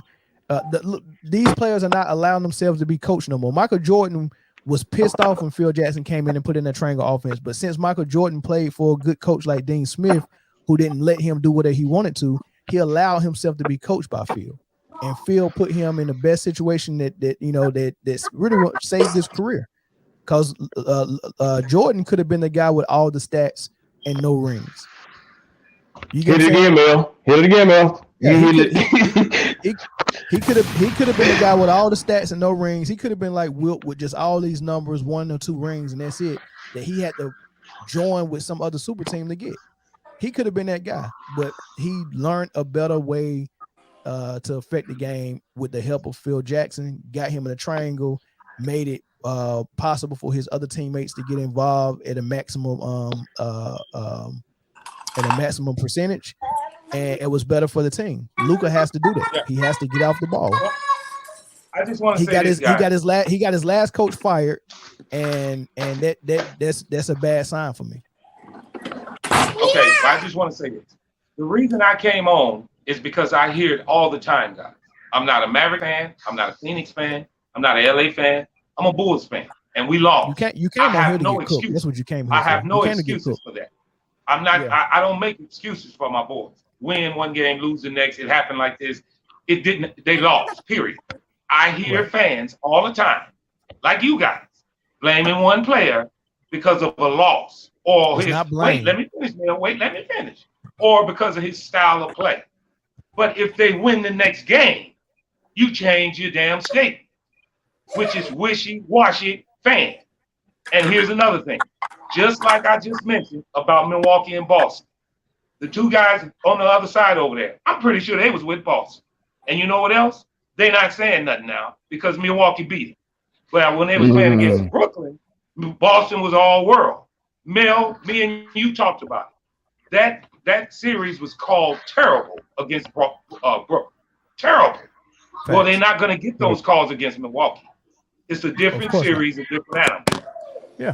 And now Boston people are, well, they just shot bad. See, they never get a props where props is due. How about Milwaukee played good defense instead of you saying your team didn't shoot well? Yeah, you had open shots. The Bulls had open shots against them too. You got to hit your shots. If you miss the shot, that's good defense. I don't give a damn if you wide open. That's good defense. It's your fault for missing the damn shot. If you miss it, it counts against you, not for you. I don't care if somebody's right up your ass or not. And I mean that. So all I'm saying is this. I'm saying this to say this. When guys talk noise about one game and one player about this, and the next game it changes, they usually hide under the bed. I'm not with Luka, but I'm telling y'all now, if they win the next game, you won't do a show talking about Luka's being bad, and they will shut up, period. Well, I'll say this about me because I'm neither a Dallas fan, neither a Boston fan. I really don't have a team because I'm a KD guy. I said myself even before that series even started, I didn't like that matchup because of Boston's defense. Now it helped them that they beat my boy up. They beat him up, and it got him out of his game. And that's to me is the reason why they lost that series. He got out of his game. And I can't remember if I just seen it on TV. Somebody was saying that they felt like that Kevin Durant, because he wasn't offensive playing well, it got him out of his game and threw him off of what he normally would do. Okay, I might not be hitting right now, but let me get this pass off and to get the rest of the guys involved. So then when they start worrying about them, I can get off. And I feel like he just stayed in his head too much. Now when it come down to Boston and Milwaukee, no, they're not going to be able to do that to Giannis because one, Giannis is more physical. So that type of defense and that type of style is not going to work with the Bucks. So again, I'm not the biggest Luka fan. Not because I don't feel like he ain't good. It's just I don't like his style of basketball because yes, he's gonna have the ball. He's gonna be the prime decision maker, which I don't feel like they need that when they got somebody like Brunson. Right. You know what I'm saying? They can. You know what I'm saying? I feel like they'll do so much. And then when they have Porzingis, it's like even with that, his shots per game start going down because again, it's all on Luka. And I know you saying that it's not Luka's fault, and you're correct. A lot of it is I would say Mark Cuban's fault because when we got there and Luka came up and did what he did, because okay, that's the cash cow. So of course you're not going to go against your cash cow. So again, and they're not going. All I'm saying is when you lay the blame, put it where it should be, or you just spread it around. Let's not put it all on one person. That's all I'm saying. Okay, well, I'm not saying I'm not saying it was all Luka's fault why they lost, but I will say this: he is a big part of why they lost. Yes, he scored well, but at the end of the day, like Mel even said, great players, you got to find out. Okay, I know I can get me. Let me get everybody else off, and then when you need me, just like in the Chicago series, the reason why when DeRozan went off like that because they needed him to do that. So that's why you got to be your gang got to be able to switch. And right now, to me, Luka's only got one mode, and that's the mode he's gonna play in. Yeah. Now know he's averaging 11 assists a game, right? Yeah, but nobody else has the ball though, Marvin. He's the only person who can get an assist because he's the point guard. He's got the ball all the time. There ain't nothing I can say that's gonna make him right. 11 assists, 33 points, and he's still ball dominant. Listen, so here's the thing, and let me address something Marvin said right about the KD thing.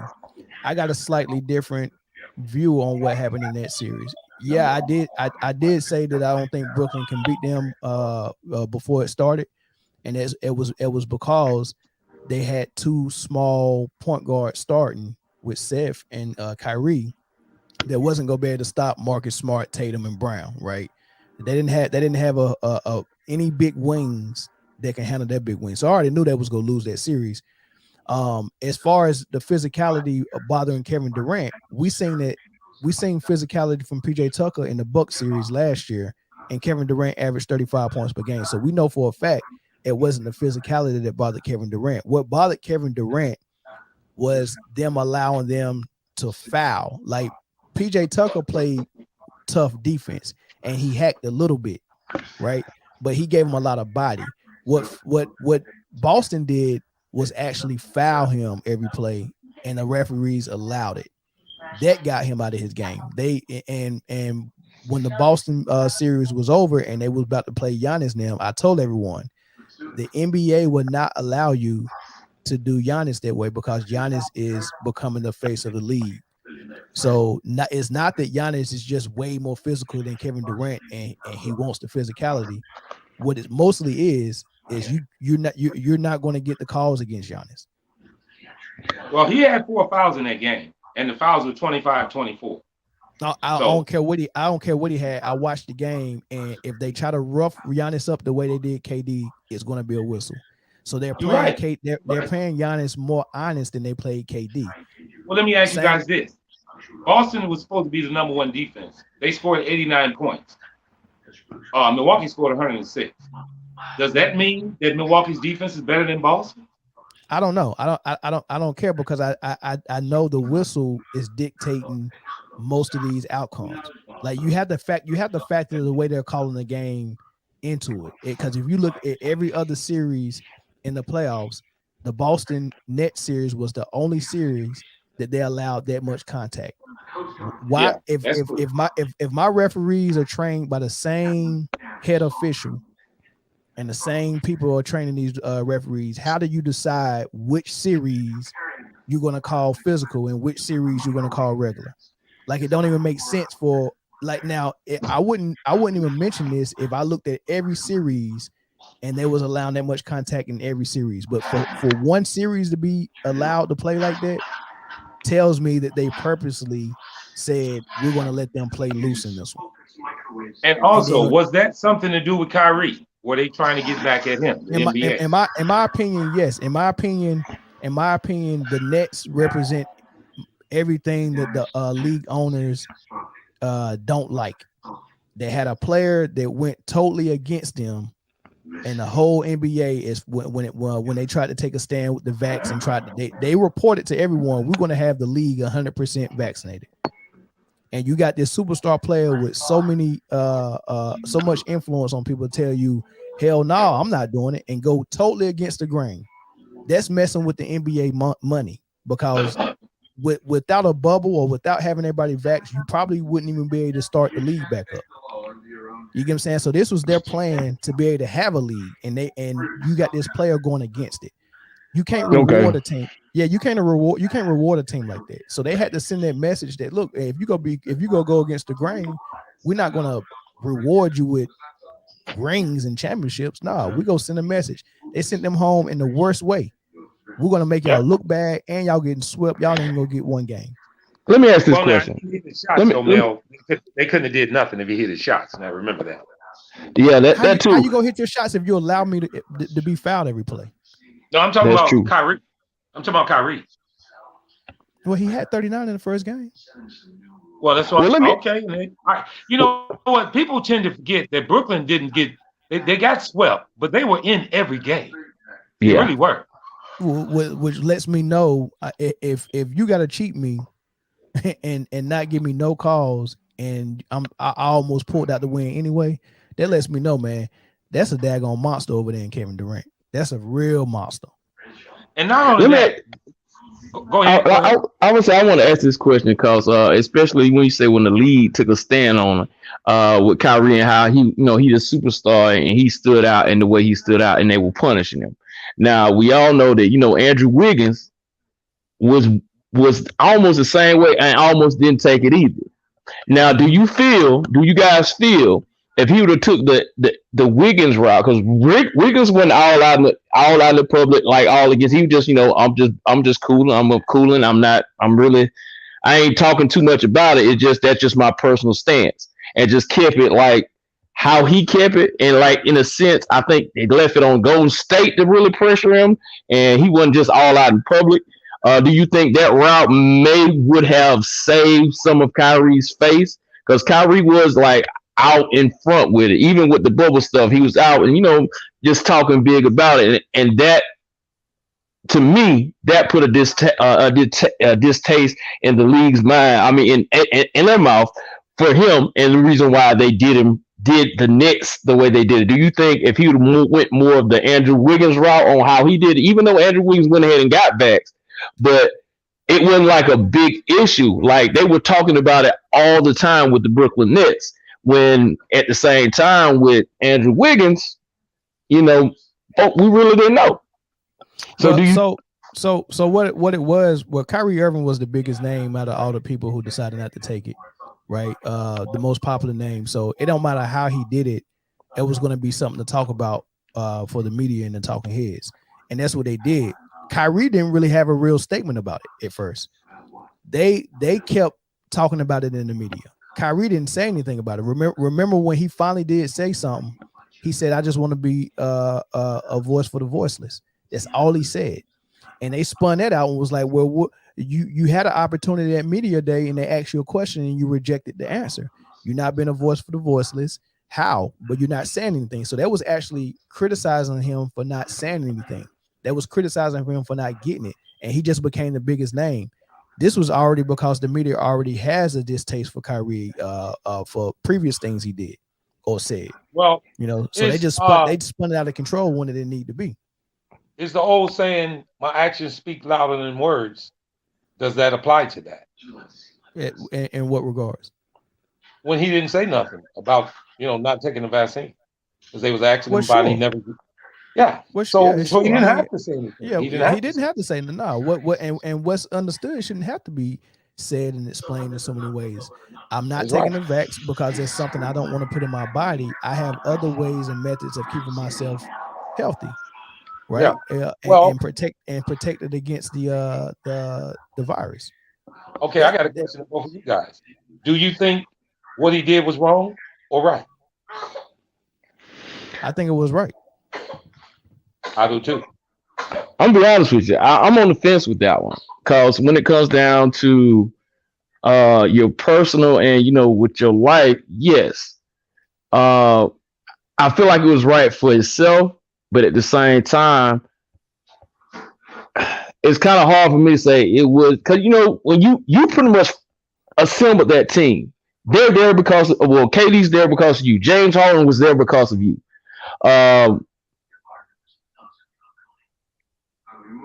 It's just hard. That one is kind of hard because, in a sense, I'm like, man, that was his right. Yeah, he can do that. I rock with him, but at the same time, it's like, I don't know, man. Like I said, one day I'm like, yeah, and one day I'm like, nah. So that's listen. Asking people to get a vax against their religious beliefs is the same thing as asking a Muslim to eat pork. You get what I'm saying? So imagine if it was anything else that someone says I'm not putting in my body for religious purposes, and then you have media and other talking heads forcing you, saying you should get this because of basketball. Yeah, that don't make sense. Like that you can't make a Muslim eat pork, but because his team is doing it, and we need you to do it in order to play. You can't. So. I mean, I get that, but here's the thing. This is a real question. Like, and maybe I just don't know this. Is you saying that it's a religious belief for him not to do it? Is it really a religious belief? And what I know it doesn't have to be, but I'm saying, and what what religion is saying that? Is he the only one that practiced that? That's my question. It's a lot. It's a lot of people. Let's do this. Go to Farrakhan's website or any other Muslim and see how many Muslims you know took. Look up Brother Ben X or look at Brother Rizza Islam and see what they've been talking about the vaccine. I got a TV. So, I don't know who TV that is. That might be that's mine. Yeah. But yeah, so as a matter of fact, yeah, do that. Go look up Brother Rizla Islam and hear what he has to say about the vaccination, and that represents majority of the Muslim culture. I don't know what religion Kyrie is. I think he may be. I don't think he's Muslim, but it's very close to that. But yeah, they've been against the vax from the very beginning. And like I said, and that's the portion of it I do understand. But like I say, I guess when it comes down to something like that, it's just for me. Like I ain't gonna lie, I took it. I had my questions about it, but let me say this: it's like the statement I stated earlier. When everybody's going one way, I go the other. To me, I'm gonna ask you two a question. Have you guys ever took a flu shot? Yeah. Yeah. Did you take it because you had a cold, or you took it because everybody else was taking it? I took it because I was in the military, and they yep, same thing. Same It was all and here's the thing with that. With me, I took it, and it seemed like I always got sick after I took it, so I stopped taking it. I ain't took one, and I know right. I'm probably about 20 years. I'll be honest with you. Let me explain something to y'all guys, and I'm gonna knock on wood before I say this. I'm 59 years old. I've never taken one. I ain't had a cold in 40 years. Yeah. What reason would I think that because somebody else told me that it's good to take a damn flu shot, should I take it? And also, the vax. Did you guys know this? There was 400,000 people that died from COVID. Do you know how many? You guys know how many people died from COVID who took the shot? Probably half of that. 400,000. 400,000. Same exact number. How about that? Yeah. So who's right and who's wrong is what I'm asking. It's his decision, guys. Exactly. Yeah. I don't care about religion. I don't care about nothing. It's each and every one of our, as adults, decision what we want to put in our body. Listen, guys. That's true. I'm gonna tell y'all this. I had never in my life been sick. I don't know if I told Mel this. 4 months ago, I lost my wife. I had never in my life. Right after I lost my wife, I got sick, guys. I have never in my life had a prescription. I have never, when I was young, they shot me in the arm for vaccination or some shit. And I hate needles. I told them people at that hospital the first time I went up there, I hate needles. You're not finna probe me. And I don't care. I feel what's wrong with me if we can figure this out. I don't need no needle. The whole time, all they kept pressing to me was, let me state them, we need to at least try to, they want to shoot me with a needle. I never would let them because it was my decision. They agreed with me. I'm here talking to you guys now. I'm not saying knock on wood. I'm knocking on wood because I could die in 2 minutes, but I'm okay. The thing that I'm getting to is this. For the NBA to punish or to even have any bad eyes towards Kyrie because he didn't take that vaccination, they wrong. It's about money. Yeah. It's about money. It is and about they money. feel if he's not there, the fans are not going to show. It's all about money to them.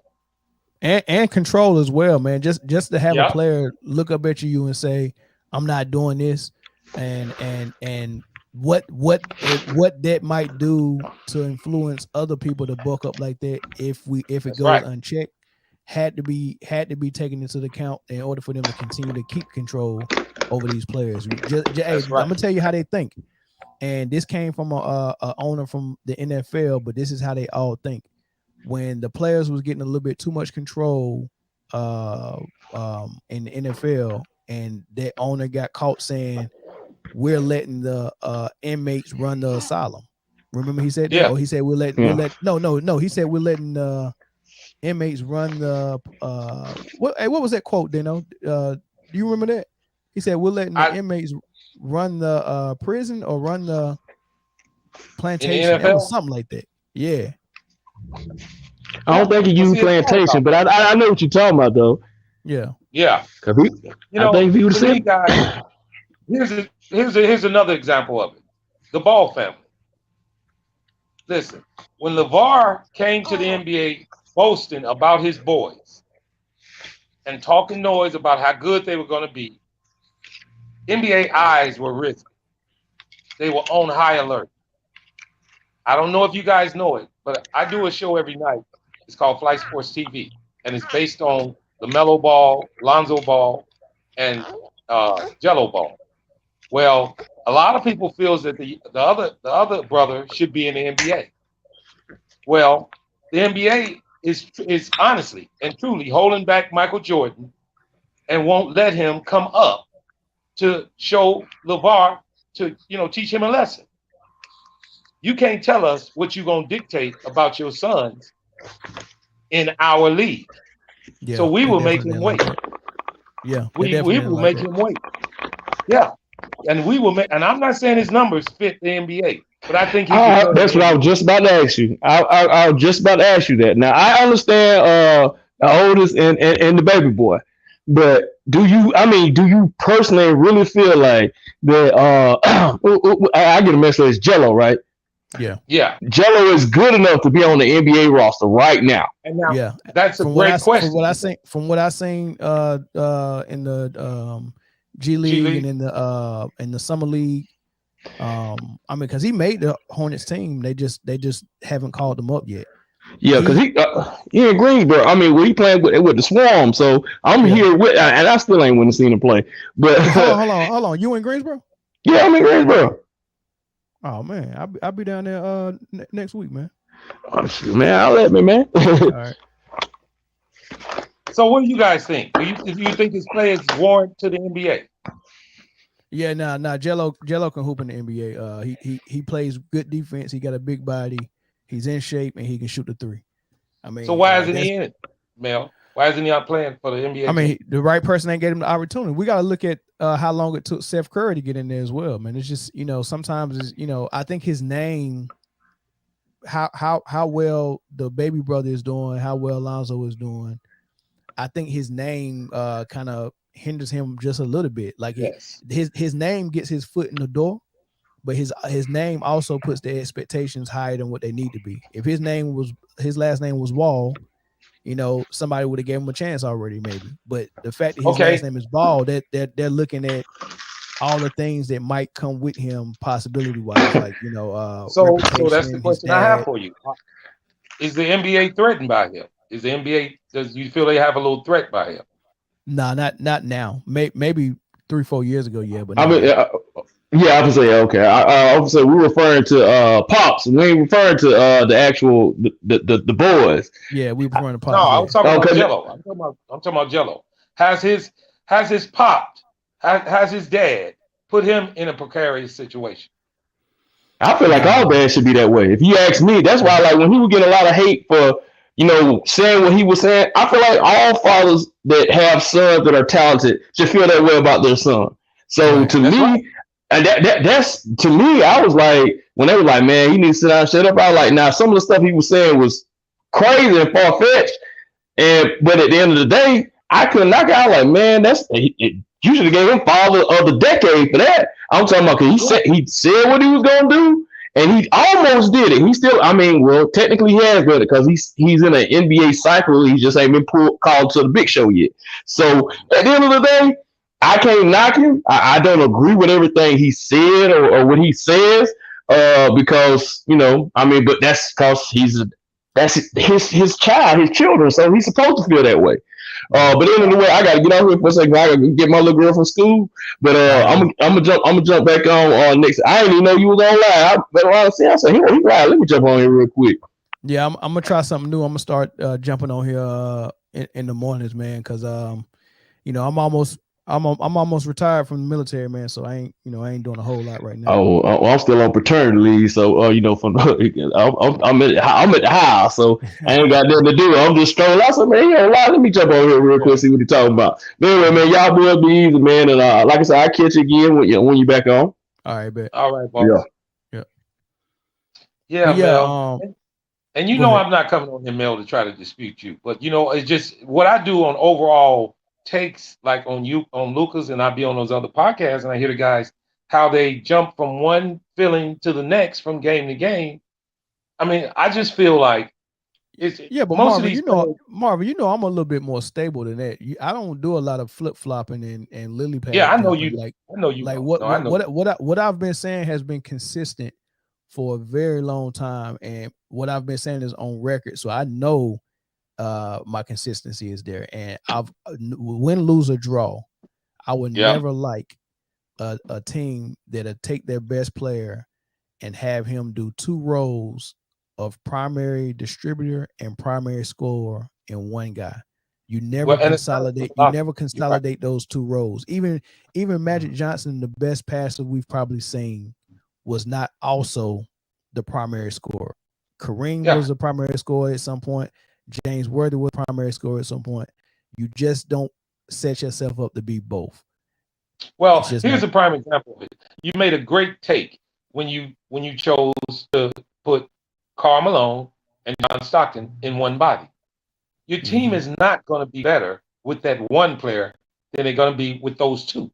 It's just plain and simple. It's just what it is. Correct. Because of the simple fact, I don't know how to put it in the fact, because it's going to be great for that player like it is for Luka. He's going to have spectacular numbers like Luka had, but it's not going to resonate to wins and losses for the team. Yep. And I believe, in a sense, the only reason that what I disagree with is this. Is that sometimes he takes the fall for things that should be done by the coaches. In other words, the coach needs to take the ball out of his hands. They need to make sure he tell Brunson, you bring it up every time. Yeah, but Marvin, when Rick Carlisle tried to do that, and when David Blatt tried to do that for LeBron, they got fired. Well, but that's not Luka's fault. I understand what you're saying, but I mean, but see, it depends, Marvin. If Luka is the one that's getting frustrated and getting his coaches fired because they changed the offense to take him off the ball, then it is his fault. You got to go. You got to read between the lines. So look at the offense Rick Carlisle ran with Dirk, a better player than Luka. Dirk is a 10 times better player than Luka. Not 10. It's not even close. It's not even close. Dirk is 10 times better than Luka. 10 times, Mel. It's too high. It's not even close, bro. It's not even close. It's not close.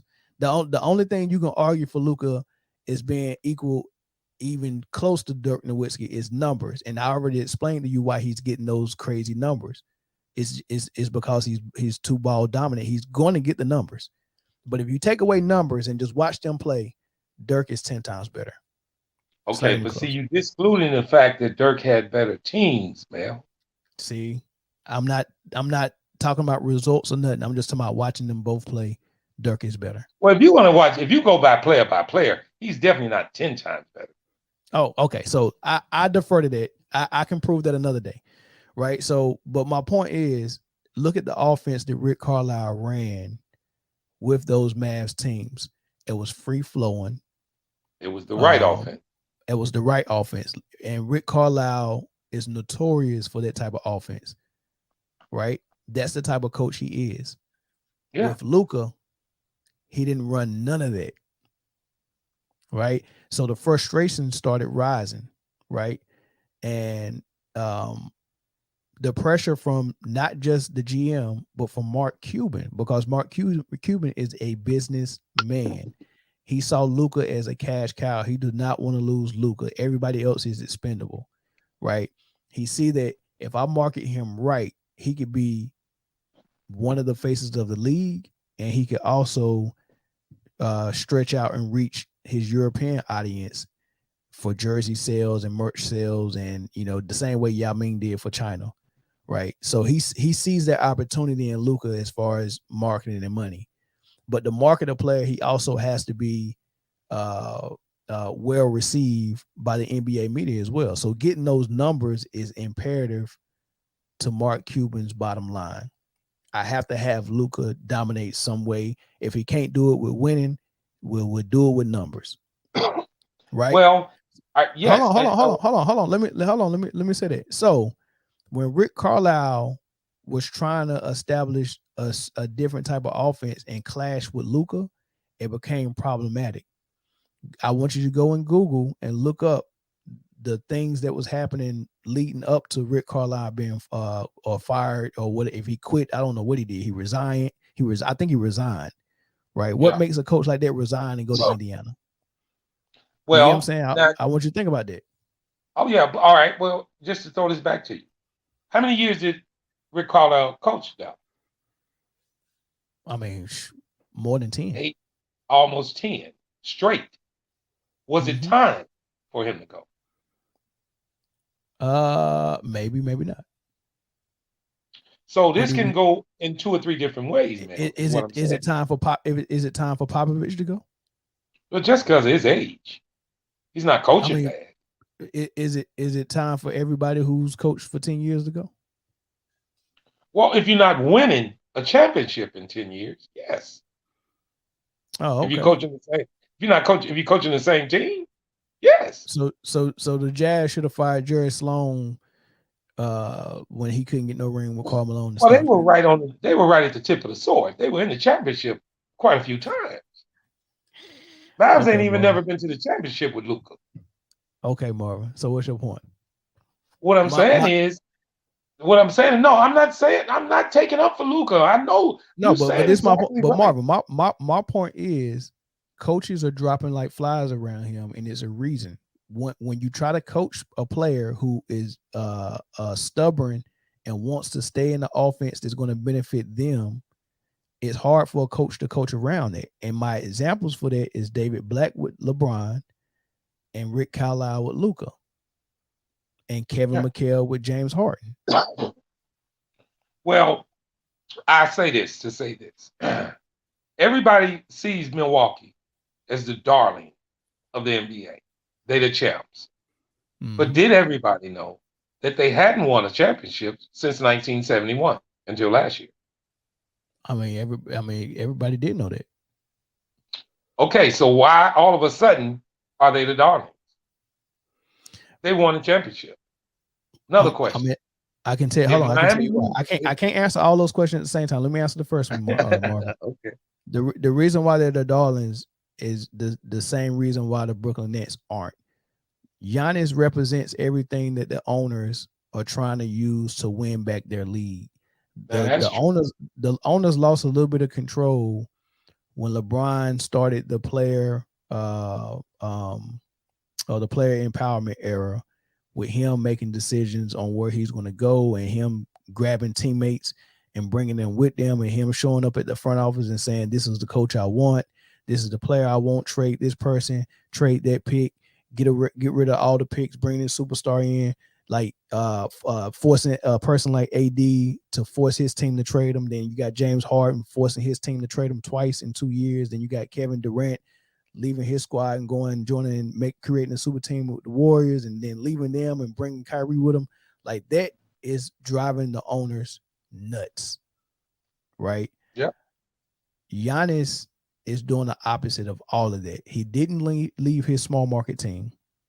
He stayed there and didn't ask for a superstar and still won a chip. He asked for his brother. He's not woke. So whenever the Black Lives Matter start protesting, you don't have to worry about Giannis taking off on the team and causing a distraction for a squad that way, right? These are all the things that the owners think about other players like KD, Kyrie, LeBron. They're a distraction. They're messing with their money, their bottom line. They're taking too much power and putting it in the player's hand. And Giannis represents all the opposite of that. That's the player they're going to reward. That's the player they feel like deserves it.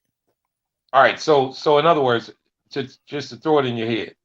So you think Milwaukee has the best chance to win it again over Phoenix or Golden State or Memphis or Dallas? It's only 3 teams that make sense, where they actually are a good team with a superstar player, and the NBA won't lose anything by these guys winning. And that's the Warriors, Phoenix, and Milwaukee. Those are only 3 teams that have a shot. Mavs don't have a shot. Memphis don't have a shot. Philly don't have a shot. Miami don't have a shot. It's going to be Bucks. Nobody in the East is going to beat Bucks. You can go ahead and book them in the finals. But between Phoenix and Warriors, I think they'll let them decide who going to represent the West. That's going to be a good group, a really good Western Conference Finals. But it's going to be one of those teams coming out of the West to meet the Bucks in the finals. Well, okay. To start the answer to this question, I say Miami going to beat Milwaukee. You know why? Why? Because it's time. They got swept last year. And here's the deal. Spoelstra is a damn good coach. He And is. one thing about Miami, you can talk about Boston and Milwaukee in defense, but I believe Miami's got the best defense out of all three of them. You know what? And I would love for that to happen because basketball wise, I think Miami is the best team on the East as far as basketball. They got like you said, they got a great coach. Jimmy Butler is almost somewhat a superstar, not quite, right? And then they got great pieces around him that can shoot it, Mhm. and they all play defense. They got a championship pedigree. I think they are the best squad as far as team.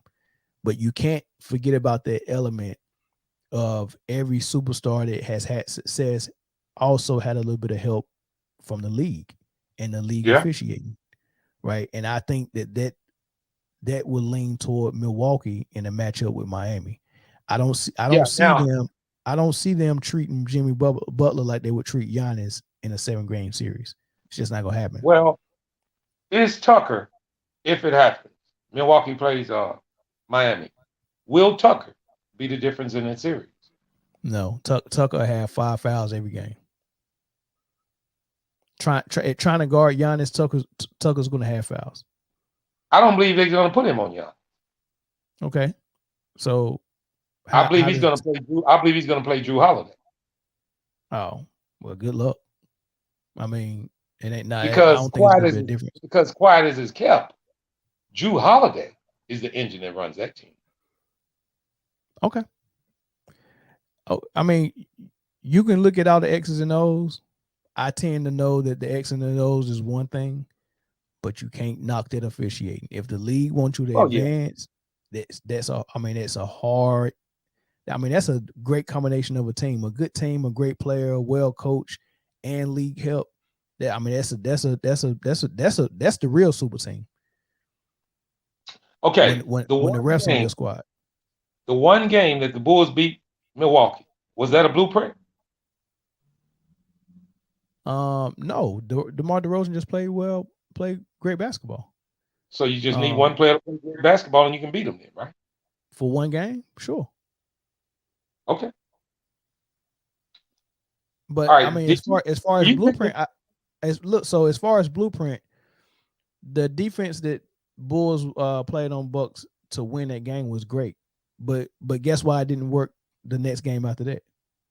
Because Milwaukee played better defense and the Bulls didn't hit their shots. Real simple. Okay, so when Milwaukee turned their defense up, they wasn't getting calls like that. Well, the whole key was this. Just like what happened in the first game against Boston. Milwaukee's defense is designed to give you the 3-point shot. Not from the baseline though. I mean, not from the wings, but from the top of the key. Right. If you hit that shot, you can beat them. But everybody in the league believes that they got good 3-point shooters. Well, one thing Miami does have is a 3-point game. That's true. And that's why I agree with you. Miami's team appears to be a team that can beat the Bucks. Yeah, but here's another example. But the Miami Heat is not going to have the league on their team in that series. Well, I mean, but how far off are they without having the officials? They're not far off. I mean, it's hard. The league agrees with them. Look, in order for you to beat a team that got the league on their side, your squad has to be as good as the Golden State Warriors was with KD. If you're just about even, the difference will be the whistle. Who's going to get the whistle? It don't matter who got that whistle in those Golden State Warriors game because it was so good. And bruh, they swept Cleveland 2 years in a row pretty much. That 1 year Cleveland got one game, but they shot 20 free throws in the first quarter of the game that they won. So everybody knew it was a fix. How they go to the line 20 times in the first quarter? Everybody knew it was a fix, and the internet exploded after the game. Twitter exploded during the game, so they like, man, we can't do this again, And the rest of the games was just all Golden State. Yeah, the league can help them. You know, I remember you mentioning about the foul calling in that Boston Brooklyn series. And Mel, you would not believe how many people disagree. Because I said the same thing. You would not believe how many people disagreed with me. Yeah, but they disagree because they looking at one thing. They will go to the free throw shooting at the end of the game and say, "Oh, it was about even." But what they're not looking at is the amount of times KD was able to be fouled without a call. Without a And, call. without a call, right? And that's not going to show up on the stat sheet, right? That's right. I'm watching the game and I'm seeing he's getting fouled every play down the court, and it's usually around 80 to 90 possessions a game. So that means you're fouling him 90 times. Yeah. 90 times. You You're know. fouling him 90 times. You're fouling him every possession. Fouling him about not well. He probably sat down about 10 possessions. So you're fouling him about 75 possessions. Right? You're fouling him. Yeah. If they call half of those, it's a lot more fouls on the Boston team, a lot more free throws for Kevin Durant, and a lot softer defense later in the game because you can't risk fouling out. That changes the game. And I want to go to that statement that you just said to say this. Before game 1 against Milwaukee and Boston, I explained to a bunch of guys, the foul calling will be the difference in that series and Giannis. And KD is not the same player as Giannis. Giannis does not shoot half the jumpers that KD does. Right. He goes to the glass.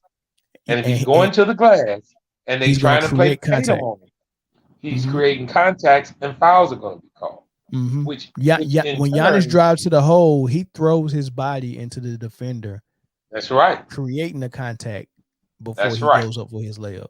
And what that also does is it slows down the other team on offense because they exerting so much energy on trying to play defense. Now, they played Horford on him, and Horford played a hell of a game, actually. He played a hell of a defense on Giannis. But the difference in Milwaukee and Brooklyn, not only was it the foul calling, it was the matchup with Tatum and Durant. That's a pretty even matchup. Well, I don't see now. I guess I can back off of it because Horford played Giannis well. But then, even if you do play him well, he's a hell of a passer. And then when you got the likes of Bobby Portis and Drew Holiday hitting their shots, and then after they hit their shot, they don't play the same defense that you play. Facts. So Giannis didn't have a humongous game. He had that one play where he threw the ball off the backboard. That was a great highlight. And he had that play where Tatum tripped over his leg at the same time where Giannis did a spin move in the post. So it looked like he just threw Tatum to the floor, but it was a trip, right? So those two plays look like, oh my God, Giannis is dominating those dudes. And it was parts of the game where he was. But as far as shooting, the dude was 9 for 25. Yeah, no, he didn't shoot the ball well at all. And he had 3 straight turnovers at the beginning of the game, I think. He was looking bad at the beginning, but one thing about him is he kept pushing, he kept going to the hole, and when he created all that contact, more than likely the foul was on Boston. I mean, and the fouls was so. I mean, I seen Drew Holiday back in Marcus Smart turn around and go straight in his chest, and they didn't give Marcus Smart the charge. That was a clear cut offensive foul. You get what I'm saying? So these were the type of calls that Boston was getting against Brooklyn. And it was. I mean, they just flipped the script. Everything that Brooklyn was not getting, Boston is now not getting. Well, and I want to go back to your take about actually them not feeling that Kyrie deserves it, and they're gonna, kind of get back at him. That had a lot to do with it. But then I really felt the matchup against Boston was just a bad matchup for Brooklyn. Yeah, but it was a bad matchup. It was a bad matchup that was also winnable. Like it was, like I can acknowledge the fact that your wing defenders are too small for Boston's wings, and then at the same time say, however, if anybody can pull out a win against a outmatched squad, it is KD and Kyrie. Yeah. And the league knew that as well, and that's why they knew that we have to allow a higher physicality in this series because that favors Boston. Like if KD and Kyrie shoot jump shots, then that makes them a finesse team because the two best players are finesse players, right? Yeah. And if Boston is predicated on defense, and they win ball games by being the number one defense in the league, okay, that tells me I got a finesse team, a physical defensive team. If we call the game loose, that favors the physical defensive team. If we call it tight, it favors the finesse team because then you're not barely gonna be able to touch them, and they go hit their jump shots. So right away, when the league officials decided to call a loose game in that series, they knew for a fact they were favoring Boston. Well, Mel, I got a question for you because I got to go up here to the store. You're not coming back on later on tonight? I think I am. I'm gonna watch the game and I'm gonna jump on after the game.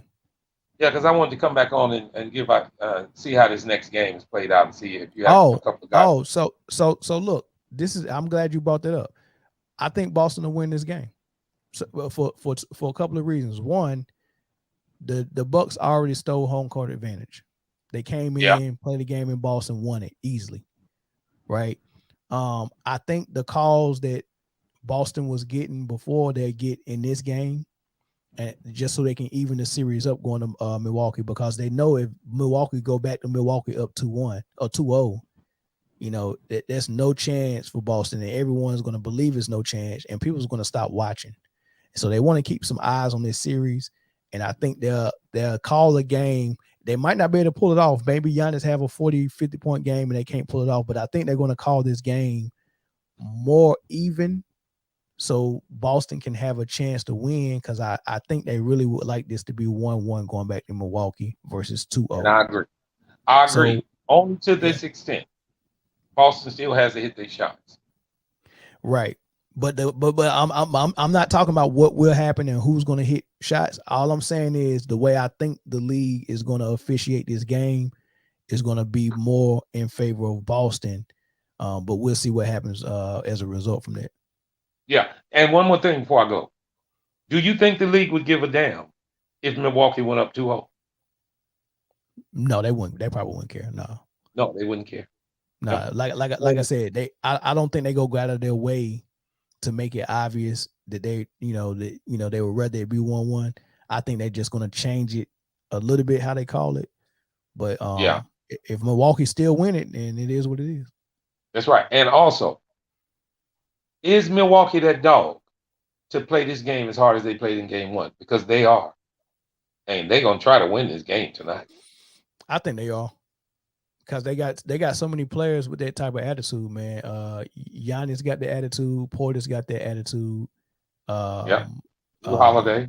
And Wes Matthews got that attitude as well, right? So I think they understand the assignment, man. They go come out and say, look, man, we know if we get this game, it's a wrap. I mean, getting 2 games, and I mean, you already stole home court advantage, but if they get both games, yeah, that's a great opportunity for them, man. So, I wouldn't be surprised if they came out really, really hungry and all this stuff, man. But don't be surprised if you see Tatum get a lot of calls. Yeah, and I'm walking out of the door now by saying this. I said the Bulls might have put a blueprint up on that one win. They also might have woke Milwaukee up also, because ever since that loss, Milwaukee they've been head to the ground. They've been fucking serious about every second on the floor. Yeah. So it's kind of a mixed match of what that game meant to me. Yeah. Well, I give you that. But yeah, man, go ahead and get out here, man. I try to jump on again tonight, and then we'll talk about what we see. All right. I'll talk with you later. Yep. All right, so kind of throughout. So I was supposed to get on here and talk about the Mavs and Luka, but that went too far with the call-ins. Because I was supposed to get into James Harden as well. So I only got really a couple of minutes to get into the Harden thing. I didn't expect James to come out and be able to do what everyone wanted him to do, which was come out and score 35 and pull out a win against Miami. Here's what I told everybody about this game. I said there's no Joel Embiid, and the Sixers don't stand a chance against Miami. However, if the league allows Miami to come out and play to their full capacity, the game will be over in the first quarter, if not the second. It'll be a blowout. And as a result of that, people are going to turn their TVs off and not watch the rest of that game, right? What that does for the NBA is now you have a game on a network that paid you millions of dollars for that game, and nobody's watching it. And that network has advertisers who paid them millions of dollars to advertise their product and their commercial during that game, and nobody's watching. So now the network loses leverage in negotiating costs for those commercials because they can't guarantee that millions and millions of people are going to be watching it, right? And then the same thing, the network is a ripple effect. The network goes to the NBA, and then during the negotiations, hey, look, you can't guarantee that all these people that you say love basketball are still watching throughout all 4 quarters. So now I can't make my money by selling commercials in all 4 quarters, right? Or getting commercials, ad space on my network, right? So it's a ripple effect.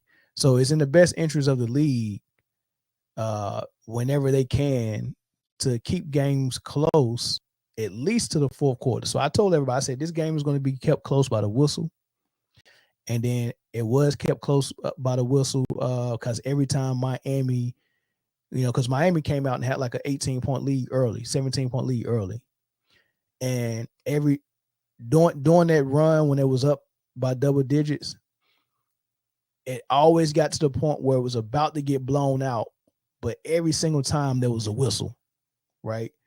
And I started texting my friend as a Heat fan and was like, just giving timestamps of when I seen the referees step in to avoid the blowout. And one of them was Philly really needed a bucket.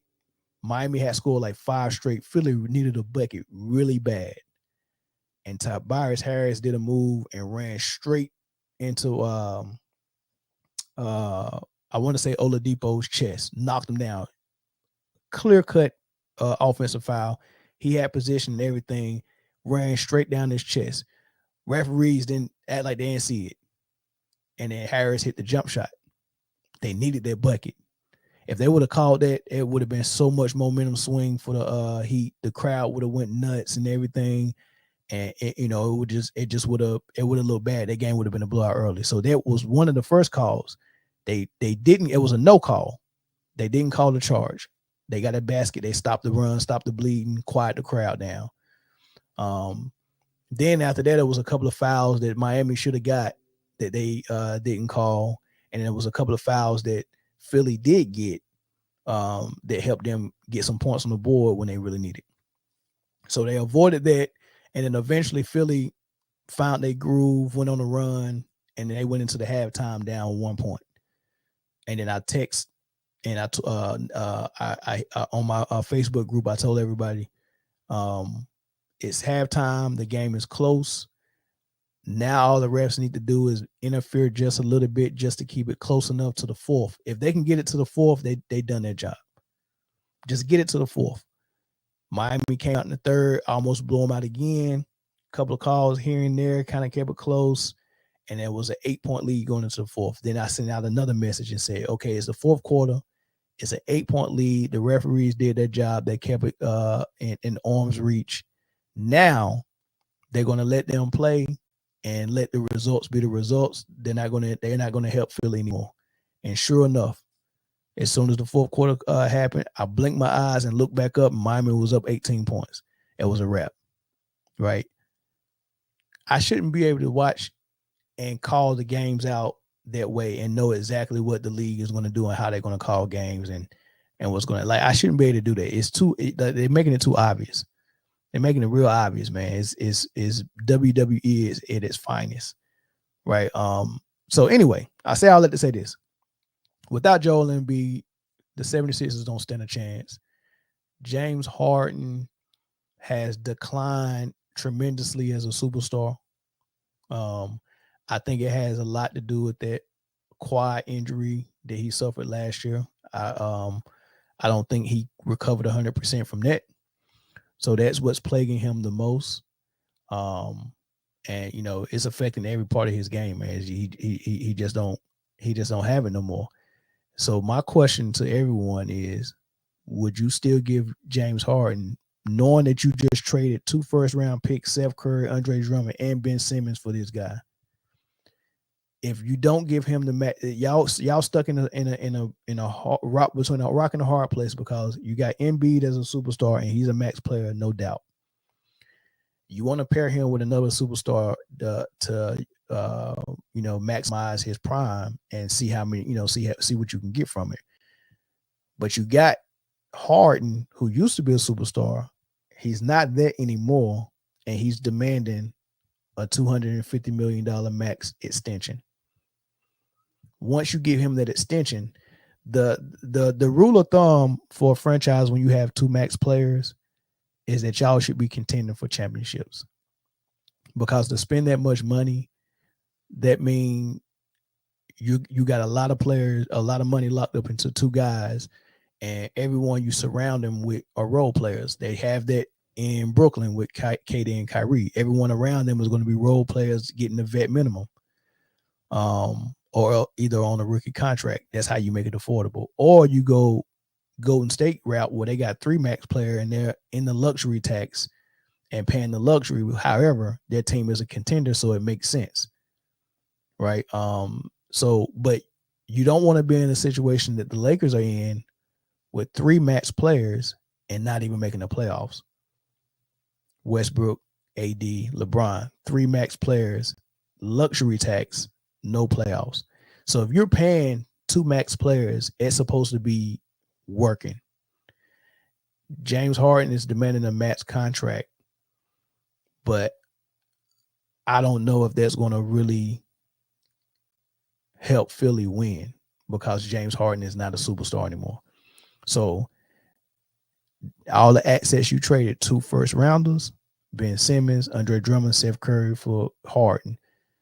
Do you cut your losses and say we can't give you the max and let him walk in free agency, or do a sign and trade, or do you go ahead and give him the money and see what y'all can do? If you're a Philly fan, what would you do? Very interesting question. This is what I would do. I'm gonna be honest with you. This is tough, man, because 2 first rounders, Ben Simmons, Seth Curry, Andre Drummond. You gave up too much not to keep them. And if you let them go, that means you lost. You pretty much gave away 2 first round picks and 3 great players. I would come to him and say, where you want to go? We'll do a sign and trade. We'll send you wherever you want to go, but it ain't gonna work. It ain't gonna work here in Philly. I 100% would do that. I mean, and obviously he go pick a contender. He might even pick the Lakers. I don't want Westbrook back, so I think I would sell. I would be happy, and I would just have to tell Joel Embiid, man, we got to find another number 2 for you, but we can't pay $250 for Harden. So I would sign and trade Harden, and my asking price would be low. I don't want another player with a huge contract. Give me some draft picks and some pieces. I don't even need another all-star or superstar back. I find one in free agency, or I find one in another trade. I would rather have Bradley Beal teamed up with Joel Embiid than Harden. 100%. So yeah, I would be trying to sell. I wouldn't sign Harden unless he gave me a major discount. And that's the only way he stay in Philly if I'm the GM. So it's just something to think about, man. But hey, man, appreciate y'all rocking with me, man. I'm gonna try to do this every morning to discuss these playoff games. And then whenever football season kick around, we'll be talking football as well. So Make sure you subscribe on the YouTube channel. Make sure you hit the thumbs up, and make sure you hit the notification bell so you can get notified every time I go live. And then make sure you go check out the Sports Cave as well. And then I'll catch y'all tomorrow. Peace.